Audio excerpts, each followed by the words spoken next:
doing out there. And I'm seizing this opportunity to welcome us all on board to this mental health awareness program coming to you, just like the host has actually introduced, Celestial Church of Christ Amazing Grace Parish. I am the sitting shepherd of the parish. The workshop is going to be crossing over to very many areas of perspectives. One of it is raising awareness on mental health and the importance of recognizing when we need help at every point.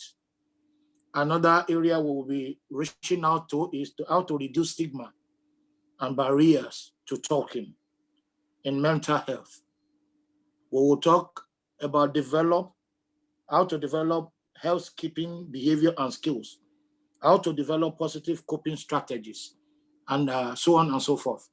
I've got a couple of scholars with us here, men and women of pedigree. My lecturer is on board, and I believe that justice will be done to some extent. And I believe that without much further ado, let me hand you over back to the host today. God bless you all as you listen. Amen. Yes, so as the shepherd in charge, Prophet John Martins, has mentioned, we're having guest speakers as well as in-house speakers. Our first speaker who will be presenting to us is known as Mrs. Elizabeth Akinsanya, which is also prophetess, Mother Celestial Prophetess Elizabeth Akinsanya, and she just likes to be known as prophetess. So sorry, Ma, but I have to give you your full title. And she'll be taking us through the mental health awareness workshop. Then we have Miss Juni Mohammed from SLAM, which I believe is from the mental health as well as the Muslim aspect of Southwark Council, and she'll be giving her expertise on the mental health aspects of this workshop. And also she's coming from an experienced background, and this is her expertise as well. We're also having Kate from the mental health department in Southwark, and we're also having Whitney Sheju, who is a community mental health nurse from the borough, I believe, of Kent, Dartford. So please welcome them all, and please be attentive to listen to what they have to say, giving us knowledge. One of the things that affects each and every one of us is our people perish for the lack of knowledge, and therefore this is to raising awareness and giving us knowledge. So please be attentive. And I'm going to hand you now over to our first speaker, which is Mrs. Elizabeth Akinsanya. Good afternoon, everyone. Can I just make a bit of correction? Jumi Mohammed, I can see her smiling and doing her eyes like she's from SLAM. SLAM, okay. Yes, South London and Mosley. That's where she was. She's our lecturer for the mental health, for spiritual well-being and mental health. Yeah, I'm sure she's going to tell me off later for wrong. Okay, welcome everyone. Without wasting any more time, let's just go straight to the slide, please.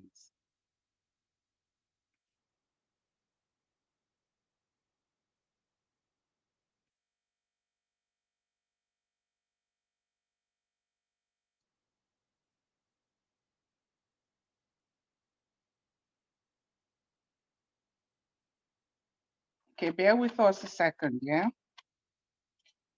Okay, so like the shepherd has introduced,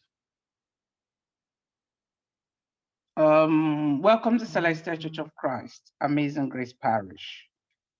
This is a mental health awareness workshop. And we are not really, I can't say I'm an expert, apart from doing the little I do as far as the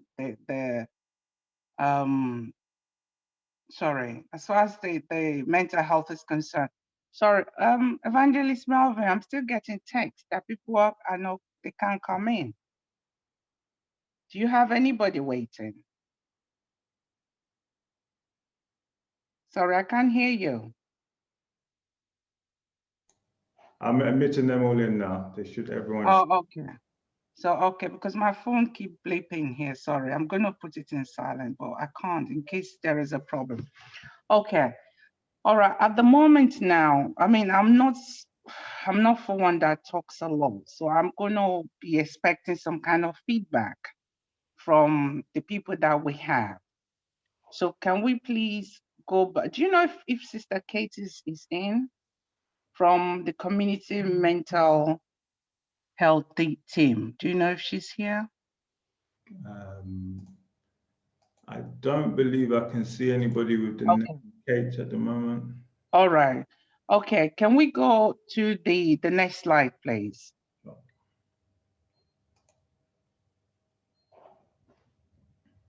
Okay. This is the aim of today.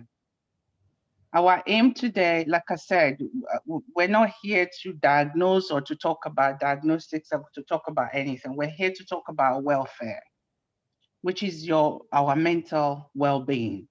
So our aim today is to raise awareness of mental health, the importance of recognizing when you need that help.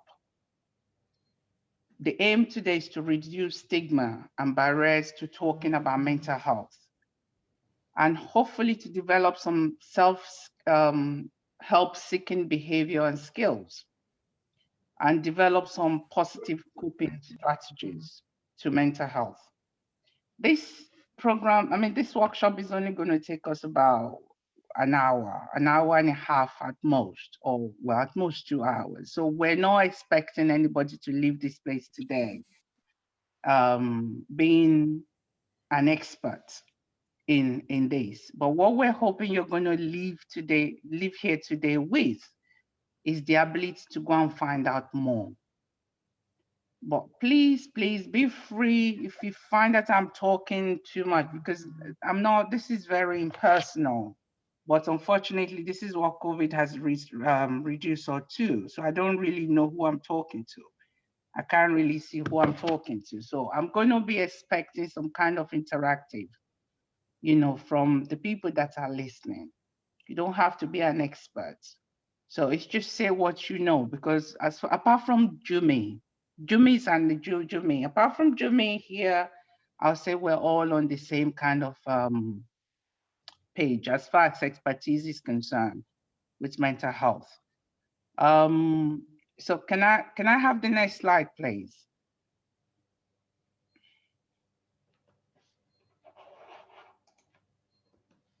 Okay. So now all I can see, I'm sorry, is just this screen with two little people there. I can't even see myself. So no, I want that screen, please, the first screen. Yes, that one. So now I'm going to throw it out in the open now. I want, can the host please, I want people to tell me what they understand. What do they know about mental health? What is their own understanding of mental health? They can either unmute and speak, or they can put it in the chat.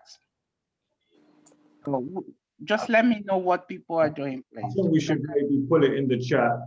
It might be, there's about 26 people that are online now, so it's probably best to put it in the chat. Yeah, okay. Anybody that wants to speak can raise their hand. So let's give them a few minutes to do that, please. Let's give them about a couple of minutes to do that, because I need to know what is in their mind as far as mental health is concerned, what their understanding of mental health is.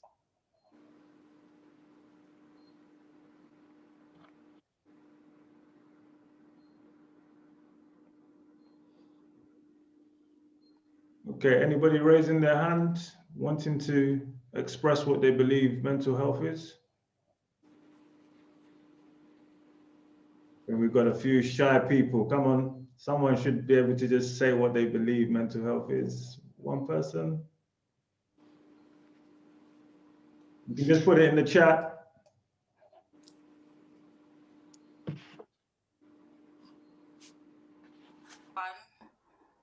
I raised my hand, but I don't know if it's showing. My name is Whitney Shoyaju, and my description of what mental health is to me personally, I just see it as it's very common, but in our community we act like it isn't common, and it's just things that we may go through in our life that are negative, but it affects our daily day-to-day living. So no, not my experience, but my knowledge of mental health is that we shouldn't feel like anybody is above it, and it can actually be something that is we experience the pain. Doesn't matter of your race, your religion, your age, your gender, your sex, that anybody can suffer with a mental health illness at any time in their life. And I think with the statistics, I think in someone's lifetime, or us as a generation, I think it's 1 in 5 people actually will suffer from a mental health illness at any point in their lifetime. So my point is that it can happen to anybody, and it's just something that really needs to be spoken about. So yeah, that's it. Thank you very much. Thank Okay. you. That's fantastic. And from Juni, we had what I think and feel about myself and others as an answer to your question about mental health. And I think, sorry, Miss Miles has said, anyone suffer from mental health as a comment.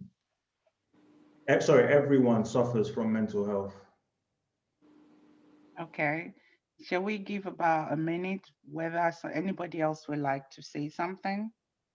Because this is actually an interactive. It should be an interactive. So we need to learn from each other here. So let's give it another minute.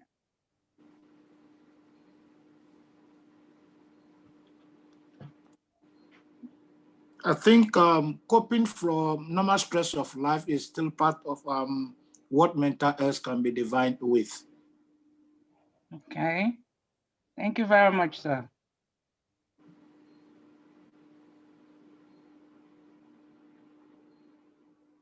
Okay, any take?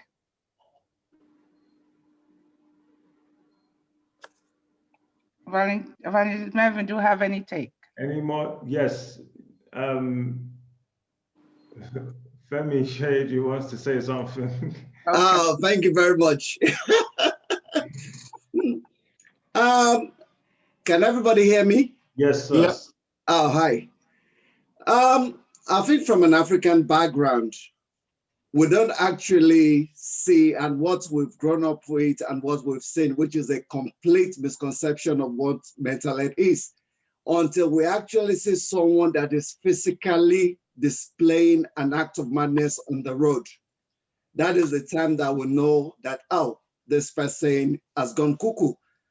So it's always been a yardstick for us in Africa. But coming to this part of the world, then we cannot see that people can be smartly dressed and look okay, but inwards, there's still some issue they are battling with, which at the same time puts them on a stress level or kind of put them in a lot of situation where they can't control, and they desperately need to speak to people. And being in the health sector as well, I've seen that mental illness can be in various forms.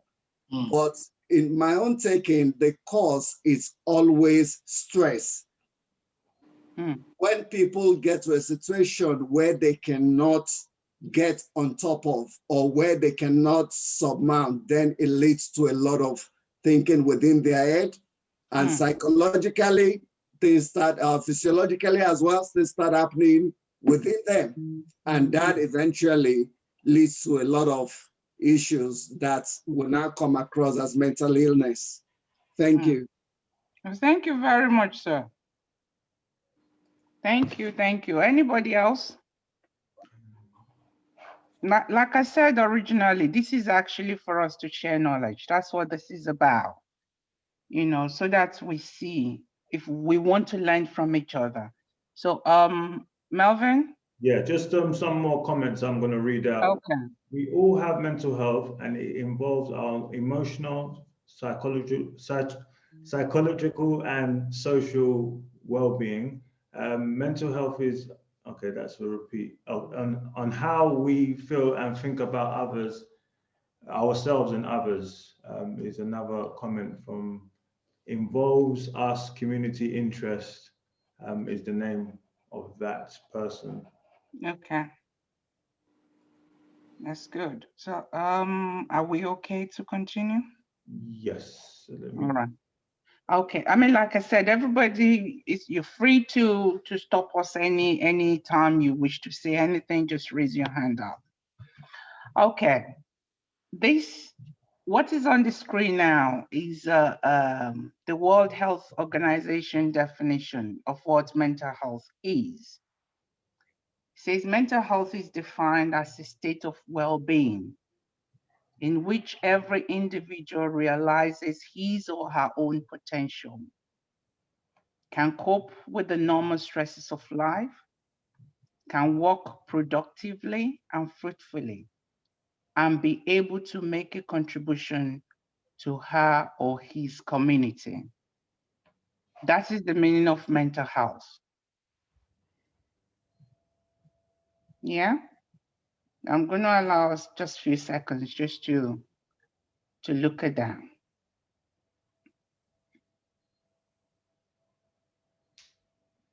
Because I'm going to go back to what Daddy said.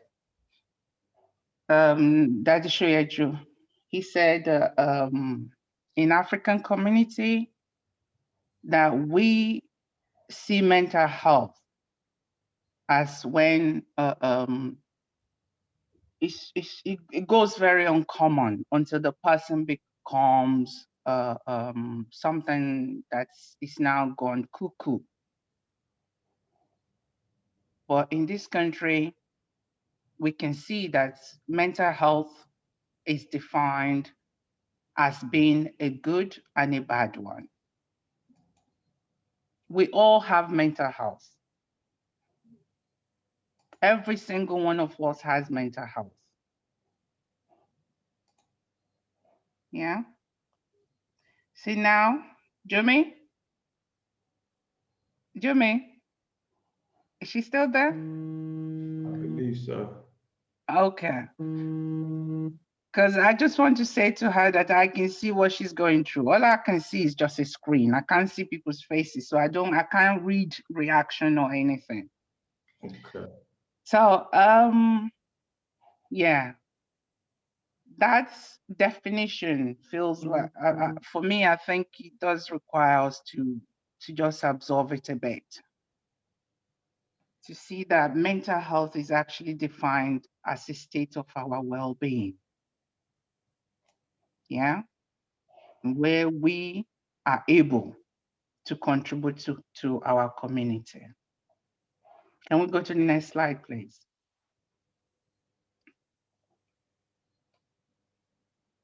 Okay.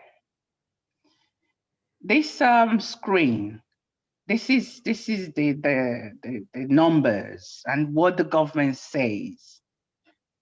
According to them, 1 in 6 of us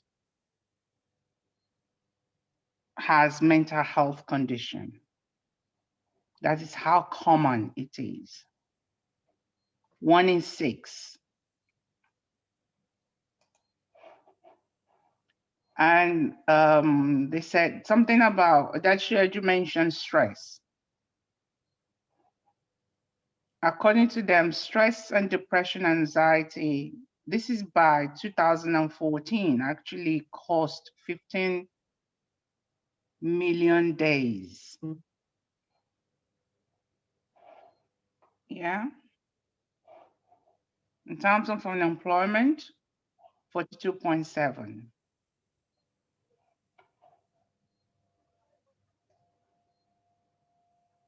Yeah. Yeah. Okay. Can you go to the next slide, please? Yeah.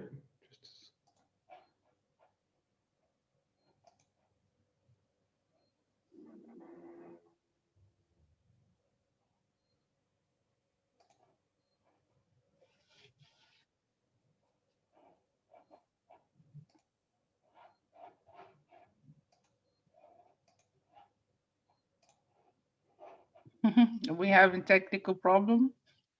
Bear with me. Yeah. Okay. Going back to my definition of going back to the World Health Organization definition, it says mental health can be a good mental health. A good mental health is person's ability to fulfill a number of key functions and activities, including the ability to learn, ability to feel, express, and manage a range of positive and negative emotions, the ability to form and maintain good relationship with others. I remember, I think it was last year when we did the cinema club at the church. I'm sure most of you have seen this video, which is called Inside Out. Inside Out video, it's one of those animation video, but for me, I think it's a very good way of explaining mental health to young people. So we used it as part of our youth program then.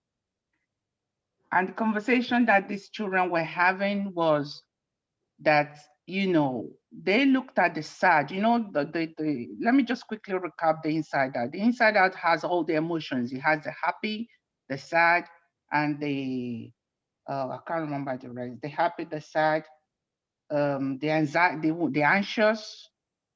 If anybody can remember the rest, please remind me. And everybody felt like the sad was always, because that one was always sad, and and they thought that one shouldn't touch anything at all. But in the end, they find out that without the sadness, that there has to be a little bit of sadness as well for you to have a balanced life. And if anybody has not seen that video, I would recommend it. I would really recommend. It's called Inside Out. It shows all the human emotions and how we deal with it. The happy, go lucky, the one that's always jumping about like there's no problem. And then you have the sad one that is always putting a damp at everything. And they'll say, don't touch anything. But in the end, they realized that they needed the sad one just as much as the happy one is needed. So technically, it's our ability to manage both the positive and our negative emotions. That is what a good mental health is. A good mental health is not just being happy all the time. No, you have to be able to manage the two. Whereas then the one that they call mental illness is the opposite. The opposite of good is bad. So the mental illness. But if we talk about our culture, when we talk about mental health, straight away our head goes to mental illness. And they're not the same. Mental health, we all have it. Mental illness is when we talk about mental health disorder, which refers to a range of mental health conditions, disorder that affect our mood, our thinking, our behavior. And this slide is giving us this example of it, which are depression, anxiety disorders, and so forth and so on. Because there's so many of them. Today, we're just going to mention quite a few of them,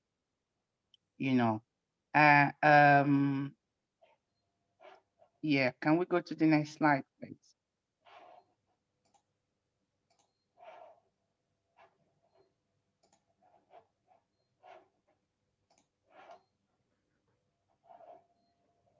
Okay, is that the next slide?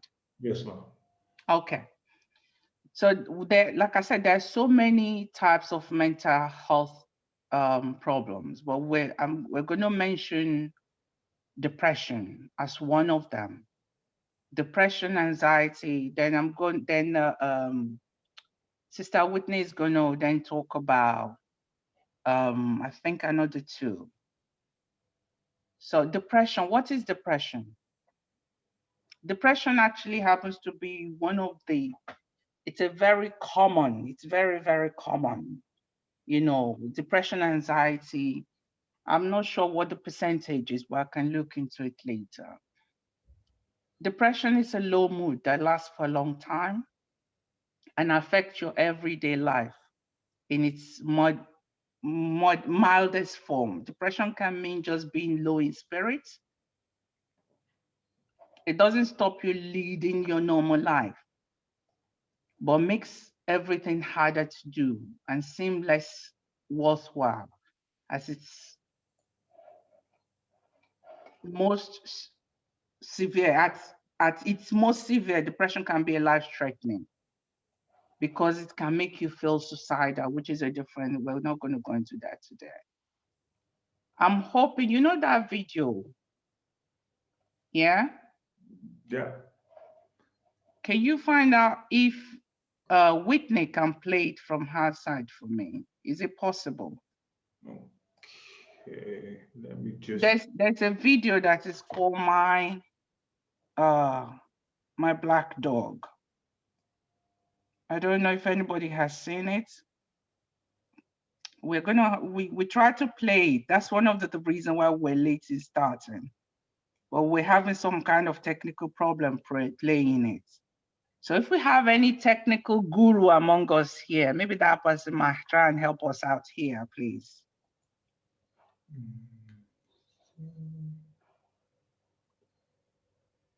My Black Dog. I have found the video just now on YouTube. I'm thinking if I'm able to share my screen. Oh, that would be good. Let me see. I think I have to give you. Oh yeah, you have to give me. It said host is disabled. Yeah.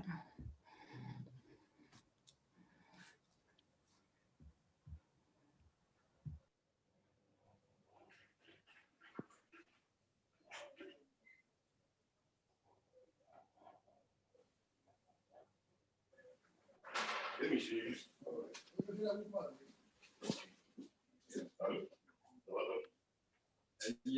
Yeah, puis,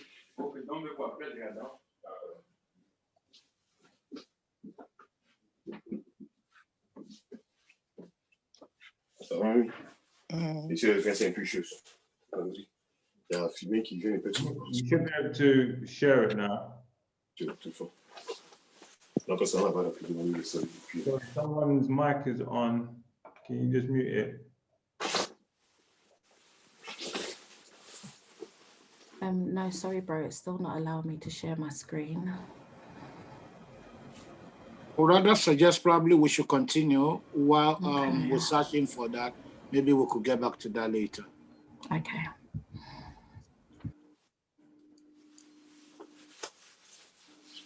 You can continue, Mrs. Elizabeth.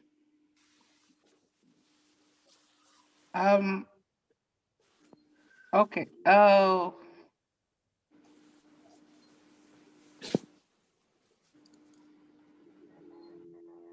Okay, My Black Dog. It's a video that I would really like to show if it's possible, please, because that's what is going to lead us to the next one. So, My Black Dog is talking about depression. And it's talking about how to cope. I'll put it in the chat for everybody to possibly click the link. Oh, yes. That everybody's going to be watching it. That's good. That's good. Okay. That's good. So if I can, I don't know whether we can try and see if anybody can share it for us. Let me see. Let me see if it's on the group. I just seemed to slow down. He could surprise me with a visit for no reason or occasion. Okay. Maybe we should give everybody minutes to just look at it then. Okay. When the rest of the world seemed to be enjoying life, I can't see it. activities that usually pleasure suddenly ceased to. He liked to ruin my appetite. He chewed up my memory and my ability to concentrate. Doing anything or going anywhere with the Black Dog required superhuman strength. At social occasions, he'd sniff out what confidence I had and chase it away. My biggest fear was being found out. I worried that people would judge me. Because of the shame and stigma of the Black Dog, I was constantly worried that I'd be found out. So I invested vast amounts of energy into covering him up. Keeping up an emotional lie is exhausting. Black Dog could make me think and say negative things. He could make me irritable and difficult to be around. could take my love and bury my intimacy. He loved nothing more than to wake me up with highly repetitive and negative thinking. He also liked to remind me how exhausted I was going to be the next day. Having a black dog in your life isn't so much about feeling a bit down, sad, or blue. At its worst, it's just feeling them together. The black dog is around all the time. I chased whatever I thought might send him running. Come out on top. Going down became easier than getting up again. So I became rather good at self-medication, which never really helped. Eventually, I felt totally isolated from everything and everyone. The black dog had finally succeeded in hijacking my life. When you lose all joy in life, you can begin to question what the point of it is. Thankfully, this was the time that I sought professional help. This was my first step towards recovery and a major turning point in my life. I learned that the black dog affects millions and millions of people. Melvin? Yes, ma'am. Can you make a screen shared available to everyone? Can you do that? It is. The video is difficult for everyone to see at the moment. That's what I'm trying to figure out. Those who are close to you can be an absolute. No, Jimmy said if you make the screen shared available to everyone. Afraid of the black dog, and I taught him a few new tricks of my own. The more tired and stressed you are, the louder he barks. So it's important to learn how to quiet your mind. It's been clinically proven that regular exercise can be as effective for treating mild to moderate depression as antidepressants. So go for a walk or a run and leave them behind. Keep a mood journal. Getting your thoughts on paper can be cathartic and often insightful. Also keep track of the things that you're looking for. Most important to remember is that bad. If people can go to the chat, it's been sent already to everyone there. So it's just for people to open up and to be able to go through it through the YouTube. Simplify my life. I learned that.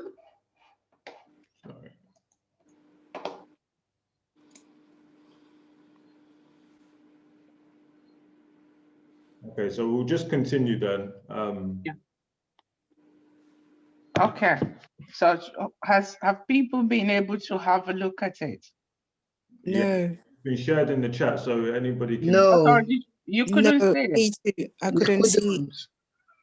Okay, you couldn't see it in the chat. No. No, Okay, it was just let's talk. Okay. All right, there is a link from John Martins to everyone. Yes. Yeah, we saw that. Let me try and copy that again to everyone. Let me see if it'll come.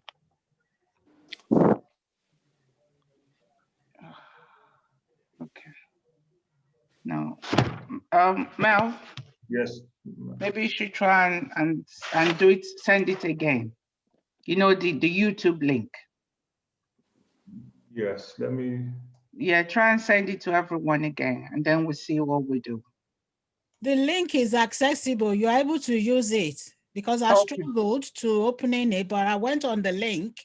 So if you click on the link from Olusho, from John Martins to everyone, the HTTPS, you know, if you click on that, then it will take you out of, it will take you straight to YouTube.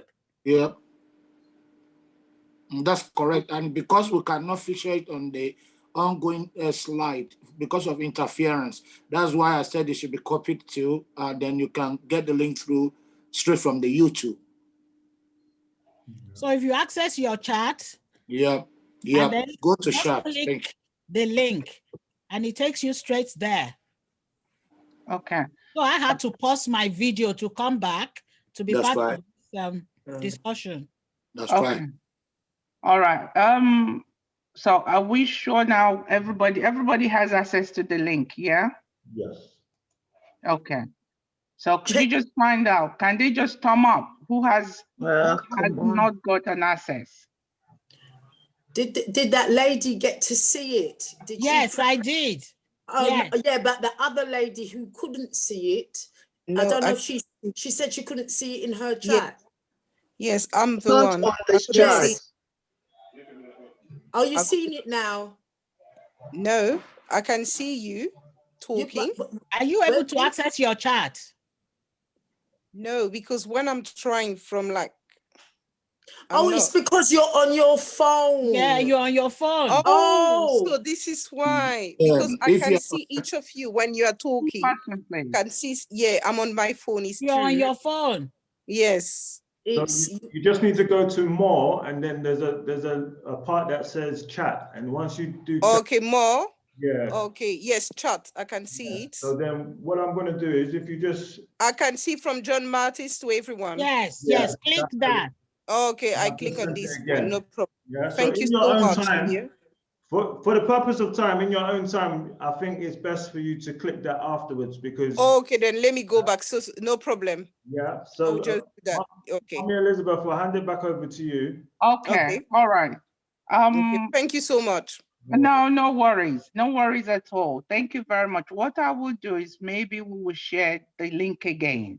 Okay. Well, it's a very, very interesting video. It just allows you to understand, you know, what depression is and how it affects people, you know, so that's what it's about. Then the next one is anxiety. Anxiety as well is a very common kind of condition, mental illness. In terms of anxiety is what we feel when we're worried, tense and afraid. And I'm sure most of us have been in this spectrum before. Yes. You know, sometimes, if not every day, you know, for me, I can only speak for myself. We're worried about the COVID. You know, we're worried, are we going to catch it? We're worried about the children. When they go out of school, we worry. So worry is a normal part of our life. But it's when it's constant and we can't seem to get out of it, that's when we have to start thinking that, you know, maybe do we need help? That is what this is about. Okay, I'm going to say particularly about things that we are about, that things that are about to happen, or which we think will happen in the future. Anxiety is a natural, can you please go back? Okay, anxiety is a natural human response when we perceive that we're under stress. It can be experienced through our thoughts, feeling, and physical sensation. Then we have, I've put this link there. We will not bother going there because we will share, I can share you guys the slide later. Okay. But the link just takes you to Mind organization websites, whereby it talks to you about other types of mental health condition. Okay, can we go to the next slide, please? Okay. Okay. So now at this present time, what we're going to talk about slightly is about science. You know, our understanding science. So I'm just going to allow a few minutes because of time now, maybe just 2 minutes for us to think about what signs do we display or do people display when they're not feeling well in terms of mental health illness at this point now. So you can put it in the chat or you can just speak. What signs do people display? Especially the behavior. Sorry? May I talk, please? Yes. Yes. I can say that in behavior, through the behavior, we can see is one part of the signs. Okay, behavior.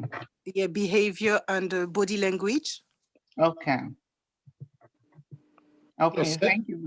Excessive fears and worries. Okay.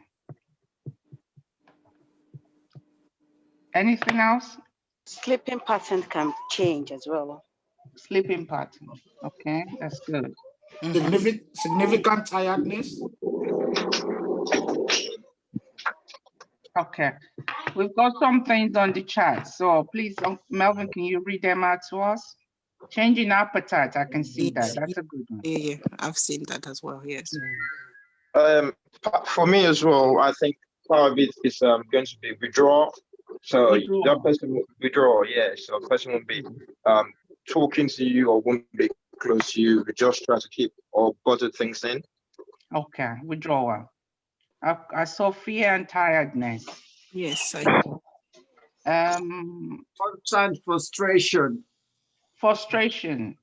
So the person is frustrated. Fantastic. Agitated. Excessive anger. Sorry? Agitation. When the person is agitated. Agitation. Okay. Thank you. So what way withdrawing? Sorry? There's something called granulosis. When you think you think you are God, you can do everything. So what was that long? What did you say? It's we call it granulosis. When you have a granules, like you put yourself in a place of you can do things that 10 people can do. Okay. Yeah, okay. You just start feeling that when I start building this house, I'll do it in 2 days. Okay. It's a terrible sign. Oh, thank you very much. Or when everything makes you cry easily. Okay. Emotional. Thank you. Emotional. No, not emotional. Yeah, I got They that. always have rational decisions. Yeah, I got that. Uncontrollably, you will be crying. Rational decision. Okay, thank you very much. Okay, let's see what else. We've got quite a lot of things on the chat, so I'm gonna just quickly read them out. I've got social withdrawn, mood change, lack of interest in activity they normally do. That's a good one. Change in appetite. Thank you very much for that. Becoming socially distanced. That's a good one. Avoiding people. I've got fear and tiredness. I've got withdrawn. I've got personality can change, become more talkative. That's good. The person can become more talkative or can be, may not talk as much as they normally do. That's good. Okay, thank you very much for that.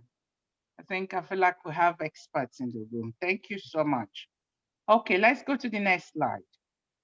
Don't worry, everybody. I'm very conscious of the time. As you can see, these are some of the examples that I've got. As you can see, most of the things that you guys said is actually in there. Yeah, the feeling of sad or down, confused thinking, reduced ability to concentrate, excessive fear or worry, extreme feeling of guilt. As you can see, they use the word excessive fear or worry, which means fear and worries are normal everyday things. But when it becomes excessive, that's when we need to start looking for help. Extremely mood change, which can be high or low, withdrawn from friends and activities, significant tiredness, low energy, or problem sleeping.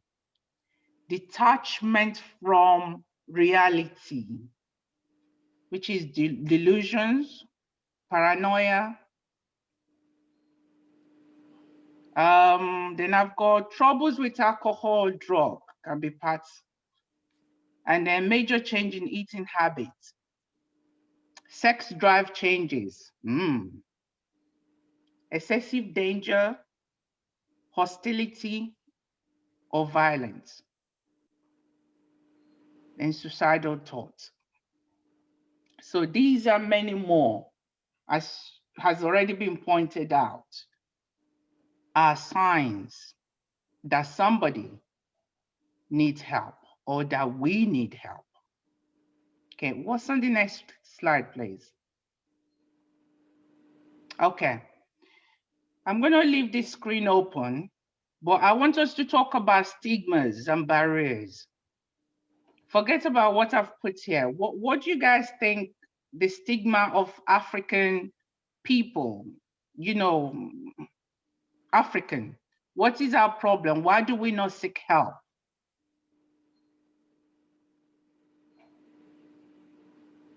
Well, if you have someone that has got a mental issue within the family or a close-knitted community, it's always a bias against them. And it's a shame, really, for us to let other people know that we have someone tag in brackets a mad person within family or within community.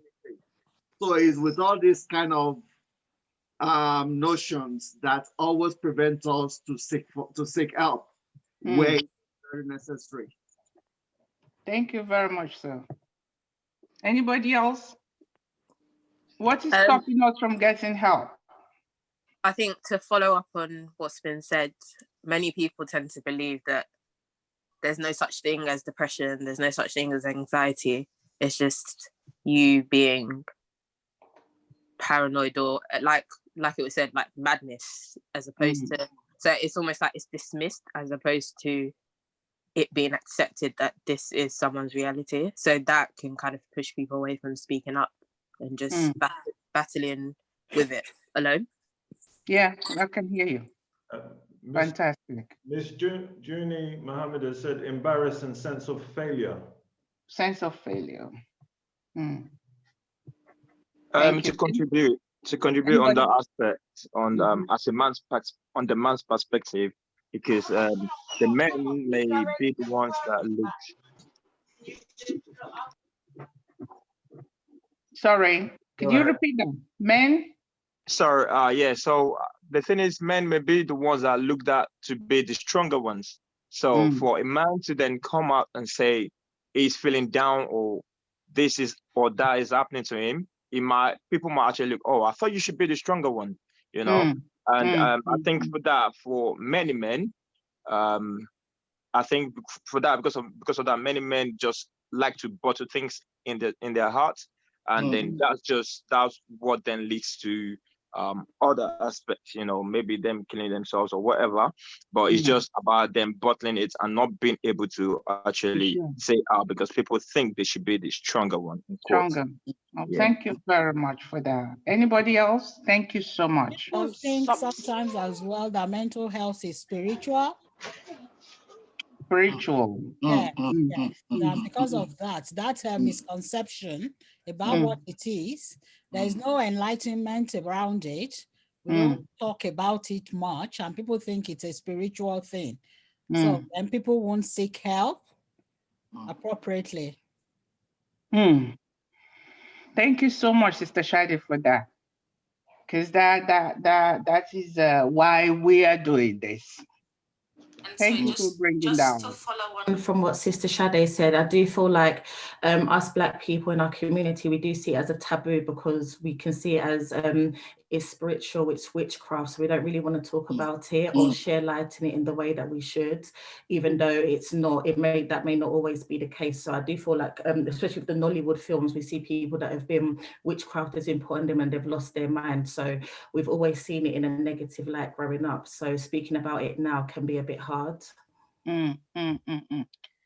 Okay, I'm hoping that by us doing this is just one of many other things that we're going to do.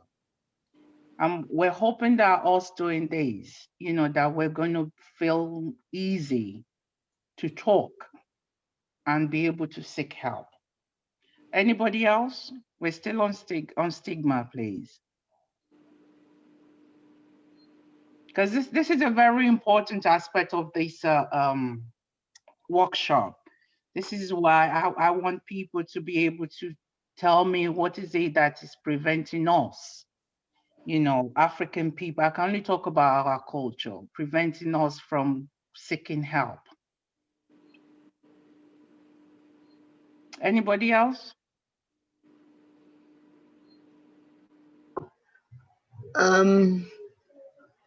My name is Clara. I think there are things that prevent people from seeking help.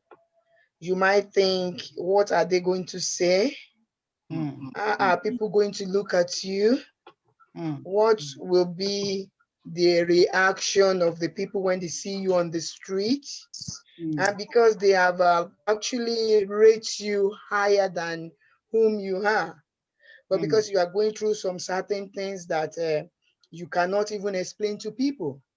And then now that this is a church that is, I can only talk about church as well. Let me come back to Celestial Church. Once one person hear about your story, they carry it all along and you don't know. So that gives you the stigma that you could see she's going through some challenges, like she's going, whether she's got depression or there are lots of things, even the name that you don't even understand. But there are most of the things that happen in the church that sometimes when I did one thing like this, it's called spiritual, abuse. Spiritual abuse. Not that it's not the shepherd, but neither when you are in the congregation of the people where they're supposed to support you, where they're supposed to look at your well-being. What they do is tongue slash about you, and there are lots of guys lighting things that does not happen and they take out. So this one gives you the things that you don't even want to go to people, you don't even want to talk to people, and it's that thing is really killing you on your head. That whom do you talk, whom do you trust? So I really appreciate you doing this kind of a thing, and we'll be able to speak up and we'll be able to talk out, so that we will look for a way where we can get help, but you don't know who to trust. That's the thing. Thank you so much, Sister Clara. And what you say is what we call what will people say mentality. Yeah. What will people say? Because they have put you in certain kind of level, and you would not want them to see you. And then they will start, like you said, you say one thing and they will carry it. So that is a huge stigma that will prevent people. Thank you very much. Anybody else? And another known problem is not recognizing the symptoms. When people don't recognize it. And like one person mentioned, trusting yourself as a man. I'm a man, I can do it. And then upbringing. You know the way we're brought up in Nigeria, just face it, don't worry. Get on with it. That's the word. Get on with it. Yeah. It affects a lot of people. And like one of the sisters says, the way we talk about other people. When somebody comes to you, especially among the brethren in churches, when somebody talks to you about an issue and then you start talking about it to other people, there's no confidence in ourselves. If you have a confidence in you, I will come to Sister Elizabeth and speak to her. I'm feeling like this. What do you think is about it? Then I can go to my shepherd and say, Dad, this is how I'm feeling. How can you help? Instead of Dad helping, or instead of Sister Elizabeth helping, you are discussing it with somebody else. You need to get up immediately and see the way to help. Whether you go to them without telling them, without discussing it to everybody else, to know their business. So that is why it's also happened. Even professionals, when they allocate a Nigerian to me, I'll see them say, I don't want her. Most of the time, when I just see it, I'll smile and say to myself, I know why, because they think I will know that name, or I will know this. Rather, I will help them more than I will help any other people, but they will refuse. Yeah, I don't want her. Oh, that name, no. Give me an English person. And because those are the people that, because they will think it's safe with them. Because they trust that person. Yeah, unfortunately, that is where they will just put them aside and use book to treat them. So technically, among our African community, confidentiality is not something that we adhere to. We do. If any professional discuss you outside, they're losing their job. Yes. If you have evidence. No, it's because we haven't got trust in each other. How do we trust in each other? Yeah. How do we build that trust? Yeah, you let them know that this is not a thing I will discuss. The way I'm going to do a care plan for an African person is quite different from what I would do to other counterparts. Because I know that when we are among ourselves, community help us a lot. And prayer does help, seriously. Yes. People think it's not spiritual, but prayer help. Yes. Yes, that's maybe one of. when we come to that, I will talk a little bit more prayer in mental health. Thank you. Is that Sister Kate? It is me, yeah. Oh, yeah, welcome. Thank you. Thank you. All right. Yeah, we in the meeting, well, with our training, we agreed that prayer and medicine, that's what help us. That's what help.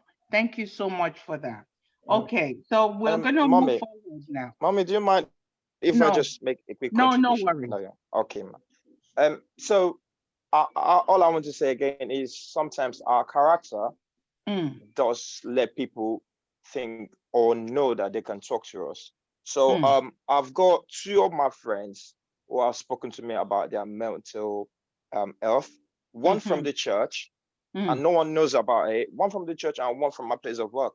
So the one from the church, we were just talking randomly, and then she then told me about how she had thought about committing suicide, and I was shocked.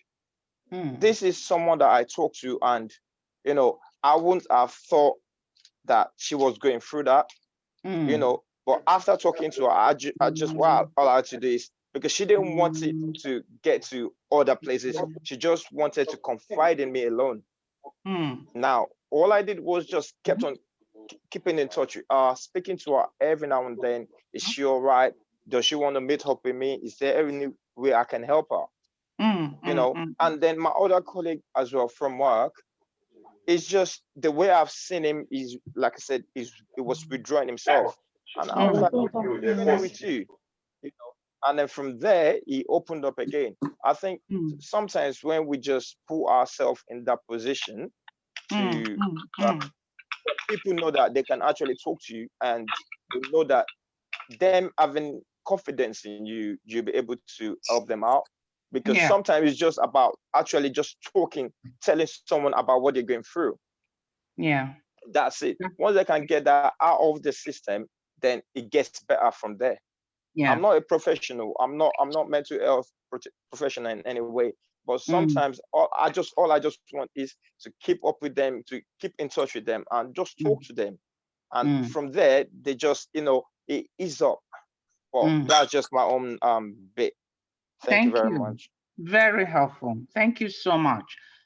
Before we move the slide, I just need to quickly just recap what we've been talking about as far as stigma is concerned.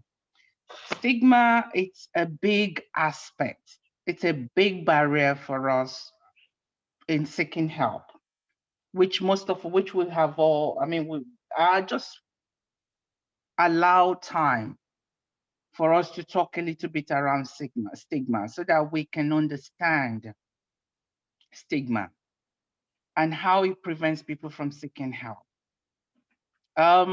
This can be very upsetting, especially if someone who feels this way, it's a family. You know, most of the time we've all said the word that sometimes we're very dismissive. You know, just get on with it.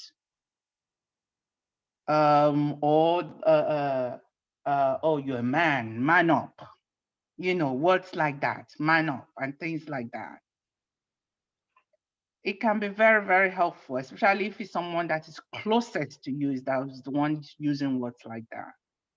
So I'm just going to quickly read the consequences of stigma.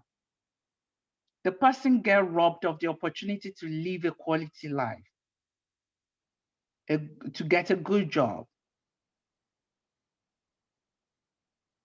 satisfactory healthcare, and things like that. So it prevents the person from getting help. Therefore, without the help, they're not going to be able to carry on living their life. Can we go to the next slide, please? Okay. Now, before the slide, this is where I'm going to hand back to the host. And the host will then talk to us about the next thing that we. Thank you so much for listening, and I'll come back to you later. Thank you. Okay, thank you, Mommy. We're just going to have a recap now from the shepherd in charge, which is Prophet John Martins. For anybody that's just joining, because there was a few people I'm sure that I admitted into today's workshop. today is making mental health an awareness. That is the workshop that we're doing today. And we're just going to have a quick recap from the shepherd in charge, Prophet John Martins. Thank you, host. Before moving further into probably 1 or 2, 3 things I may want to add as in value to what we've all said so far, let me recognize the presence of my lecturer in person of Juni Muhammad. Please, I want the house to appreciate her. She's done a wonderful job in my life and making me to realize everything is not by spiritual, but there are times the physical and the spiritual needs to be met together, just like we've been having this discussion on since a couple of minutes, if not an hour now. And I have Sister Kate in the house. They are professionals, and Sister Whitney Shoyeju, and quite other numbers of relevant people there that I cannot mention your name. Good to see you on board. I just want to make mention of that area of stigma. And I want us to realize that in 1 or 2, 3 minutes that I will speak, because we've got loads of people around us who are entrepreneurs, who are educated, and I would like us to know where we are, what we are doing, and perhaps when we need more of a time for help. I am in the area of stigma. I want you to all to realize, those of us who are connecting online with us, that it is not every situation around us in terms of stigma that requires, not all requires probably what you might be thinking within you. Thank you for bringing that to me, as we have 2 forms of, or 2 types of stigma. It has been well said, much said about social stigma and personal stigma. There are quite some numbers of things under personal stigma you cannot say, probably to me as a pastor, or probably to somebody whom is your religious leader, probably because of aforementioned fact statements that you have said. One of them is fear of unknown, who to confide in. Yes. It is not every one of us that believe that your issues, just like you have stated earlier, can be discussed with the pastor, because you have not chosen him to be your confidant or her to be your confidant. But it is good for us to realize that most often at times, just like one of our sisters has said, who is a professional there, I believe Sister Kate said earlier on, help is much needed, most especially with the pastoral duties, with our commitment in terms of bringing the awareness of our lives into the book of life, which is the Bible. Bringing ourselves into the counseling area of it, which is to be able to nurture ourselves, so that will give us the confidence. Just like one of our brothers has said regarding a friend who nearly thought of committing suicide. Though life might be too short, but in terms of counseling, might be able to know through the counseling section of the church where the case has to be referred to. So in other words, we all have to start dealing with that fear of unknown, most especially in terms of personal stigma.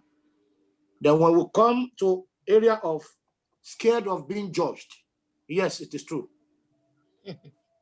People may want to yell at you or laugh at you or make mockery at you, most especially when it comes to relationship, or perhaps what you are going through or what you are suffering with. But let us all realize today in this lecture that we all have mental illness or one issue or the other. Another area I want to touch before we move on, because we got, like I said earlier on, we've got loads of lecturers around us, is areas of worries. If you are taking a note, I want to believe that this is more peculiar with those of us who are from African lineage. Perhaps you want me to throw some little light into it. One of my lecturers is a doctor, Dr. Daly, made me to understand a couple of weeks ago that he was doing his research around, and he decided to choose Southeast as one of his area of concerns or touch, and mere entering 4 or 5 shops, most of us who are conversant with the area of Peckham High Street. entering shops, he decided that who I want to speak to. Then he realizes that the more of the peculiar problems and issues people are facing from the Black backgrounds is worries, most especially those of us who are of Nigeria descent, where I am from. One, we want to think about how we are going to build house in Nigeria, how we are going to do this, how we are going to do that, to accomplish this, to accomplish that. And that gets us worries, and it becomes problems that start aggravating, accumulating. And one of these areas is where we have to take and deem it not necessary, that we have to deal with. To mention but a few, some of us still think about good jobs. I'm not okay with this job that I'm having, this and that. And because I'm not living that life I'm supposed to live, then it becomes a stigma. Save housing is there too. And ability to take good care of our health. We want to work tirelessly. So as for us to be able to save, to conserve some money, to be able to send to Africa so that they can build luxurious house for us. Never coming to bear in mind that there are some stigma and barriers that surrounded that type of probably social life or personal life we want to live. And I believe at this point now, this is my little addition or contribution. And I want to pray that in my own area of perception, that let us bring God into our life. Let us continue to bring Christ more into our life and our being. And prayer is always the master key. And which I pray God today will be with us and strengthen us and guide us in all aspects of life. God bless you. Back to the host. Okay. So in that regard, I believe that we're going to hand it over to Whitney Shoju, who, as we've mentioned already, is a community mental health nurse. And she's going to go through some slides with us. And if we have any questions, I guess she'll give us an opportunity to ask questions where she deems it fit to answer them. So just bear with me while I share the screen. Just let me know, Whitney, when you can see your slide.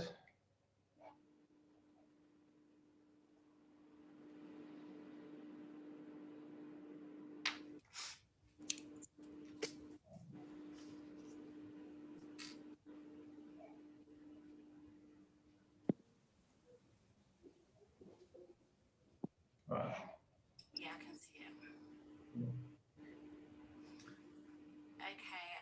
Hello, everyone. Yes, my name is Whitney, like I've said. I just want to start by saying thank you to AGP Church for allowing me to give this opportunity to share a section of mental health illness with everybody. I feel like it's very important that we have this kind of forum where it's a safe place to talk about how we feel is the beginning of something great. And at a time like this, I couldn't think of a better time that talking about mental health awareness will be beneficial to everybody. So we thank God and thank you to AGP. What I'm going to share today is called seasonal affective disorder. And like I said, it's a part of mental health that is abbreviated as SAD. I'm going to run through what it is, the symptoms, when you should see a GP, what causes seasonal affective disorder, the medical treatments, psychological treatments, and top tips for yourself. And then if anybody has anything to share or add or any questions, then you can feel free to ask me at the end. Yeah, can we go to the next slide, please?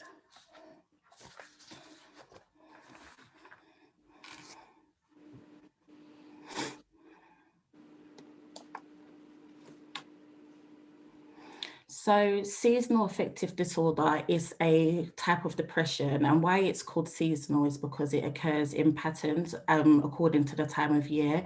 So some people suffer from this depression in winter, some people suffer from this depression in summer, and it is an umbrella term, and it does derive from depression itself because it's a low and persistent mood that affects your everyday life. And when we think about everyday life, this kind of depression will literally stop you from eating, wanting to eat. You'll have problems with sleeping. You will have maladaptive thoughts. You won't be able to communicate with people. And that's when you know that you're actually suffering from a mental health illness, because like we've appreciated, everybody can feel depressed. And we use that term very loosely sometimes, but it's when it's persistent, it's consistent, you can't see any way out of it, is when it becomes a mental health illness. So, and this is when your feelings are interfering with your everyday life, and it normally occurs at the same time of the year. So that's why it's called a seasonal affective disorder. Can I have the next slide, please?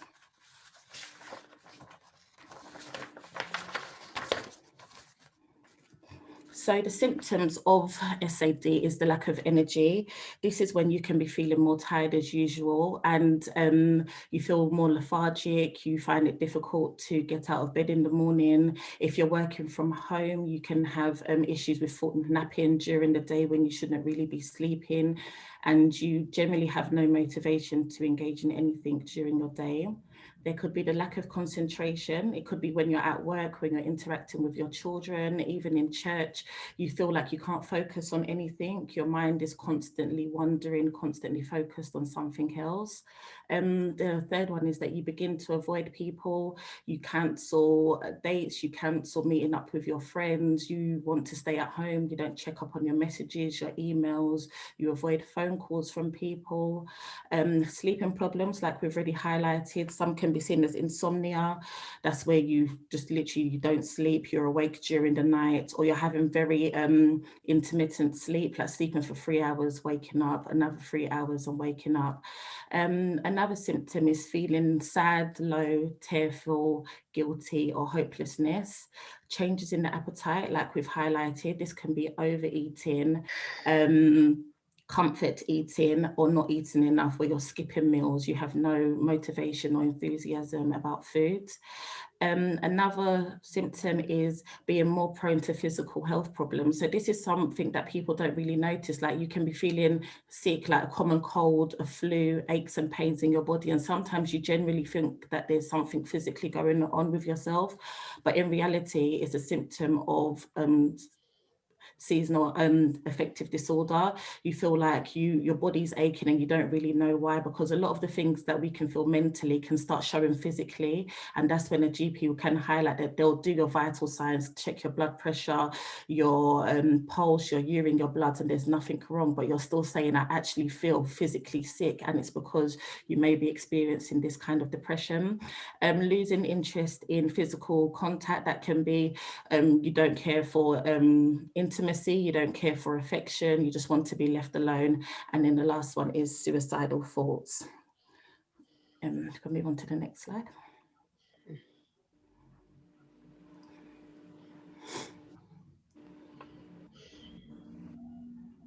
And I am conscious of time, so I don't really want to bombard everybody with a lot of information. So when to see a GP is when your symptoms persist for longer than 2 weeks. You can look at 2 weeks like, oh, I've had this ongoing issue for months and months, and it's still affecting the way how you feel. But it's only when these feelings, like I've said in the symptoms, start affecting your everyday life, that's when you should go and see a GP. But if it's a constant and continuous feeling of the sadness, the loneliness, all of the points that we've highlighted as a group, when it persists very strongly for 2 weeks or more, that's when you should book an appointment with your GP and discuss interventions that can help you feel better about what you're going through. And the next slide, please. So the causes of SAD are actually unknown. Like research has shown that there's no one factor that has caused this within people. There's been researches, studies, and they've branched out into group focus groups and things like that. But no, there's no one factor that has actually said what is the causes of seasonal affective disorder. But according to some research, it does say that the effects are to do with light. But if it's related to the winter depression, you know, it gets darker earlier. You can say, oh my gosh, I woke up at 6 o'clock for work and it's dark. I'm coming home at 6 o'clock and it's dark again. That really does have an effect on how people feel. They feel like the darkness that is in the season has a lot to do with their mood. And this is also related to the disruption in the body clock. When the times have gone back, if it doesn't affect you, you would never know, but that 1 hour that has gone back or gone forward can really affect people just because it's getting darker a lot quicker. You can say, when you say hello to people at work, they're like, oh, it's Monday again, oh, we're here again. And that is just because it is the time of year. It's just dark, it's gloomy, and that does have an effect on our mood. And another cause can be high melatonin levels. So in our body, melatonin is the hormone that produces, that makes us sleep. So because it's getting darker, it makes us sleep more. And so that can be another cause of SAD. And then it's the weather and temperature. We know that some people in the summer, they become very frustrated, agitated, very hot and restless, and that can cause them to have this kind of depression along that time of year. And then also in the winter, it's hard to get comfortable because it's cold. You feel like you're shaking when you're at home. You're always having to put the heater on. Just the feeling of physically being uncomfortable can lead to this. And then the last one is a stressful time of year. Obviously, unfortunately, people would have gone through bereavements. There may be bad anniversaries that are coming up, abuse that has happened at a certain time of year. When these, when the anniversary date is coming, you tend to feel more sad when it's leading up to an anniversary of the loss of a loved one, when it's leading up to something very significant that has happened in your life, whether it's trauma or there was an accident. You can always, people feel themselves becoming more agitated, more distressed along this time.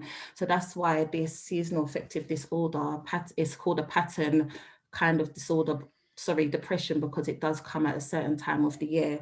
So I feel like it's important to highlight if you have gone through anything like this, to know that an anniversary is coming up or a memorial is coming up, and you have to be more, you have to be more aware that this may affect your moods, because it's just the time of year. It's going to bring back some sad memories. It's going to bring up a lot of grievances. So that is another cause of SAD. Can I have the next slide, please? So medical treatments, a lot of people, I feel, are maybe against antidepressants or have their own opinions about it working or not working. But having worked in the NHS, I do believe in antidepressants just because I've seen it alleviate people's moods.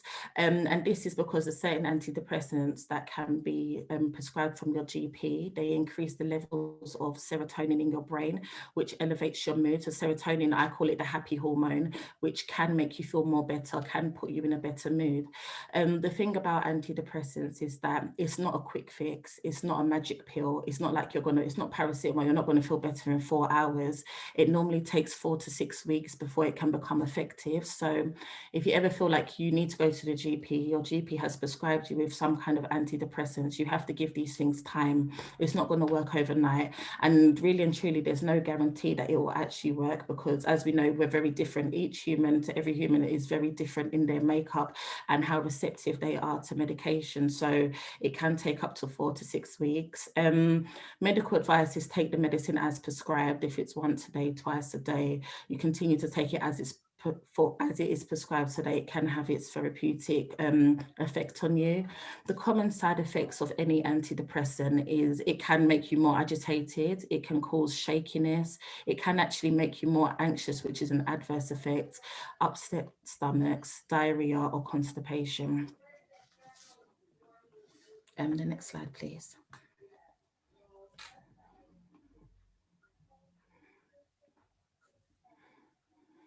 So psychological treatments for SAD, I've taken this from what somebody has said to me during my work. So it's antidepressants have helped to put me in a place where I was more able to cope with counselling. This required a lot of hard work, and I had to accept a completely different way of thinking. So my opinion on that is, with mental health, there's loads of interventions. You can do everything, but you have to actually put in the work yourself. You can't sit there and feel like, okay, I'm taking medication, I'm attending my psychological sessions, I'm talking to people, but unless you actually start to feel better within yourself, and I feel like that's where prayer really comes into it, because there's only so much man can do, but we all know with the help of God, all things are possible. So that's when it says it requires a lot of hard work. We can take everything from the NHS, take everything from this forum today, but if you're practically not making those steps to becoming better, then you will remain, God forbid, in the same place. So psychological treatments focus on both physiological aspects. This is how the brain functions. This is how we respond to stress, how we think about things that we are going through in our lives. And the social aspects is how we interact with others. So that includes receiving the help, engaging, like this forum today is a way of engaging with help, seeking help from your doctor, seeking help from trusted friends and family, or joining focus groups. So one psychological treatment is CBT, that is cognitive behavioral therapy. I'm sure a lot of people have heard about it. This therapy works on cognitive, that is changing the way how you think, and how the way you think then relates to the way how you behave. So it's about altering negative assumptions about yourself, negative ways of thinking, because we always know if you think negative, my thing is that you continue to do negative. So if you think positively about yourself, hopefully that will produce positive outcomes. So that's what that kind of therapy offers. It is offered by the NHS. I do believe the waiting list is very long at the moment, so it's not something that you'll be seeing next week. I think the waiting time, depending on borough and location, it is probably about an 8-week to 10-week wait before you're put on the list or even seen by a psychologist, but it is free, and the NHS do offer up to 6 sessions. Then the second one is very new to me. It is light therapy, and because seasonal affective disorder does tend to come more within winter, so light therapy refers to making a manual light in your room or buying one. They sell them on eBay and Amazon, and it's a white light or a blue light, and what it does, it stimulates the dawn. So if we have more bright lights coming in, it makes our brain more happier. The way how it interacts with the brain is to produce more happy hormones to put us in a good space. So when you walk into an office and then the person starts opening the windows, opening the blinds, trying to get that natural sunlight, and you may think, what's wrong with this person? But really and truly, it does. Seeing natural sunlight can put you in a better mood. So there's not much research about it, but it did come up as a therapy for SAD. Yes, could we have the next slide, please?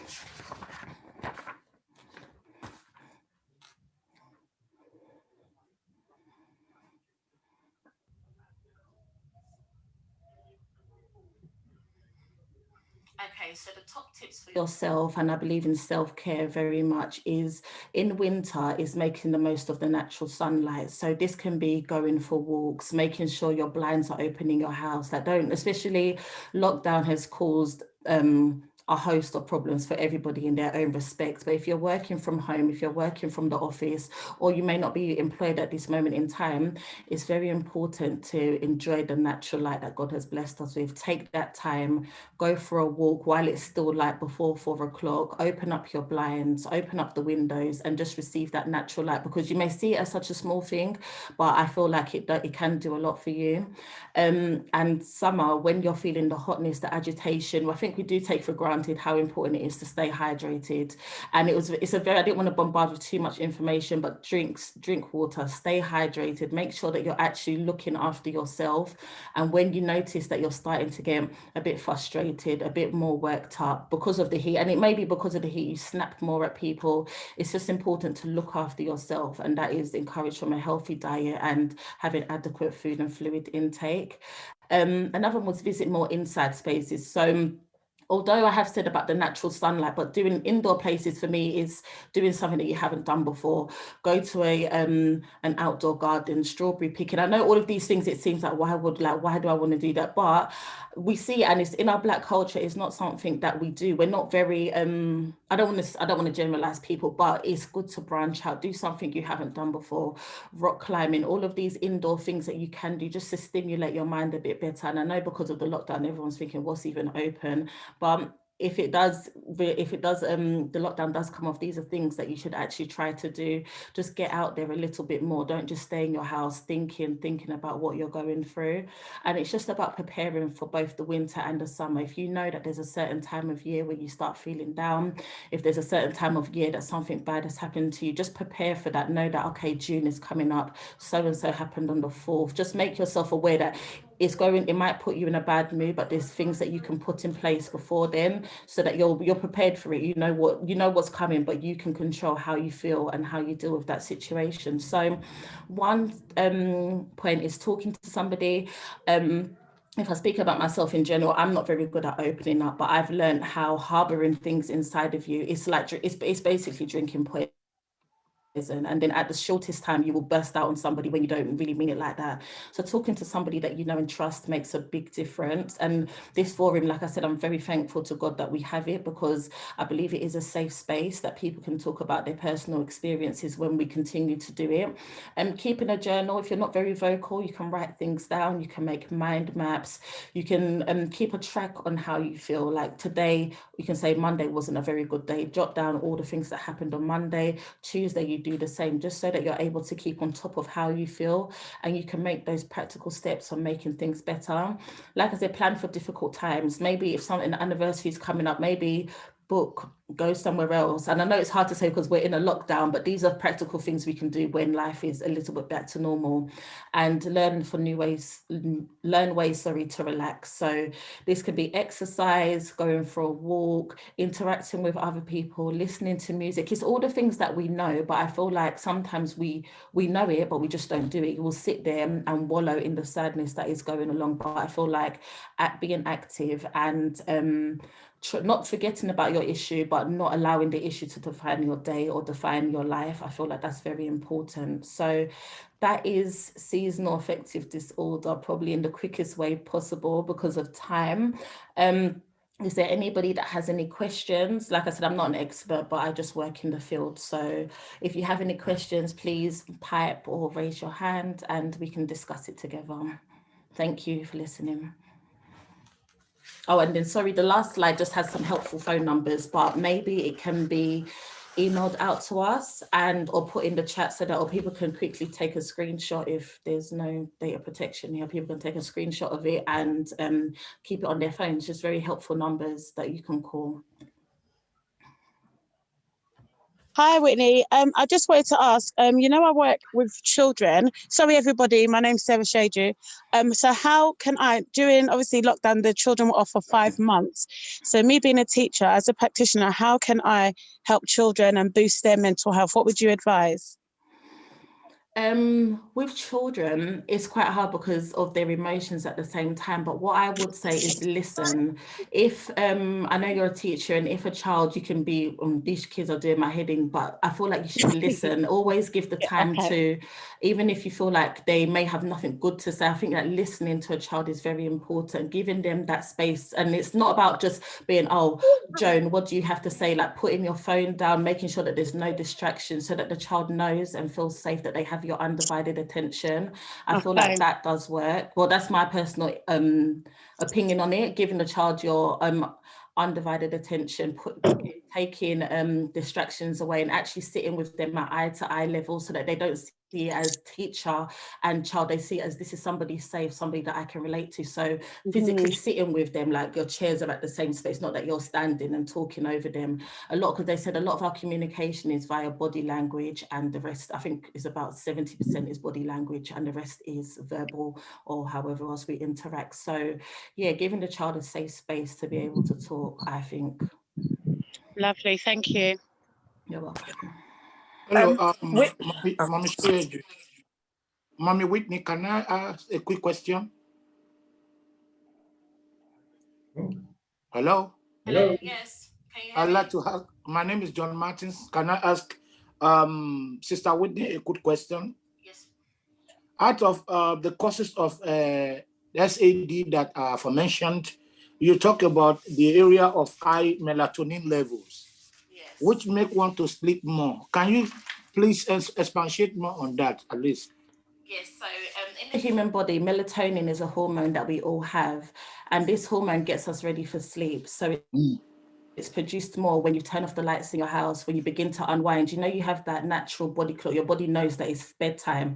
So in the winter, it's more, it's produced more in people. So that's why they do feel more sleepy. They do feel more tired. So that's why they said it's enough, because we know that changes in your sleep is related to depression. So it said that this is also related to the seasonal affective disorder, because it's getting darker earlier. So your body thinks it's time to sleep. You're more tired than you would be on a hot summer's day. So it's your body just overproducing the hormone that makes you feel more sleepy. So it is related to the depression that comes within winter time.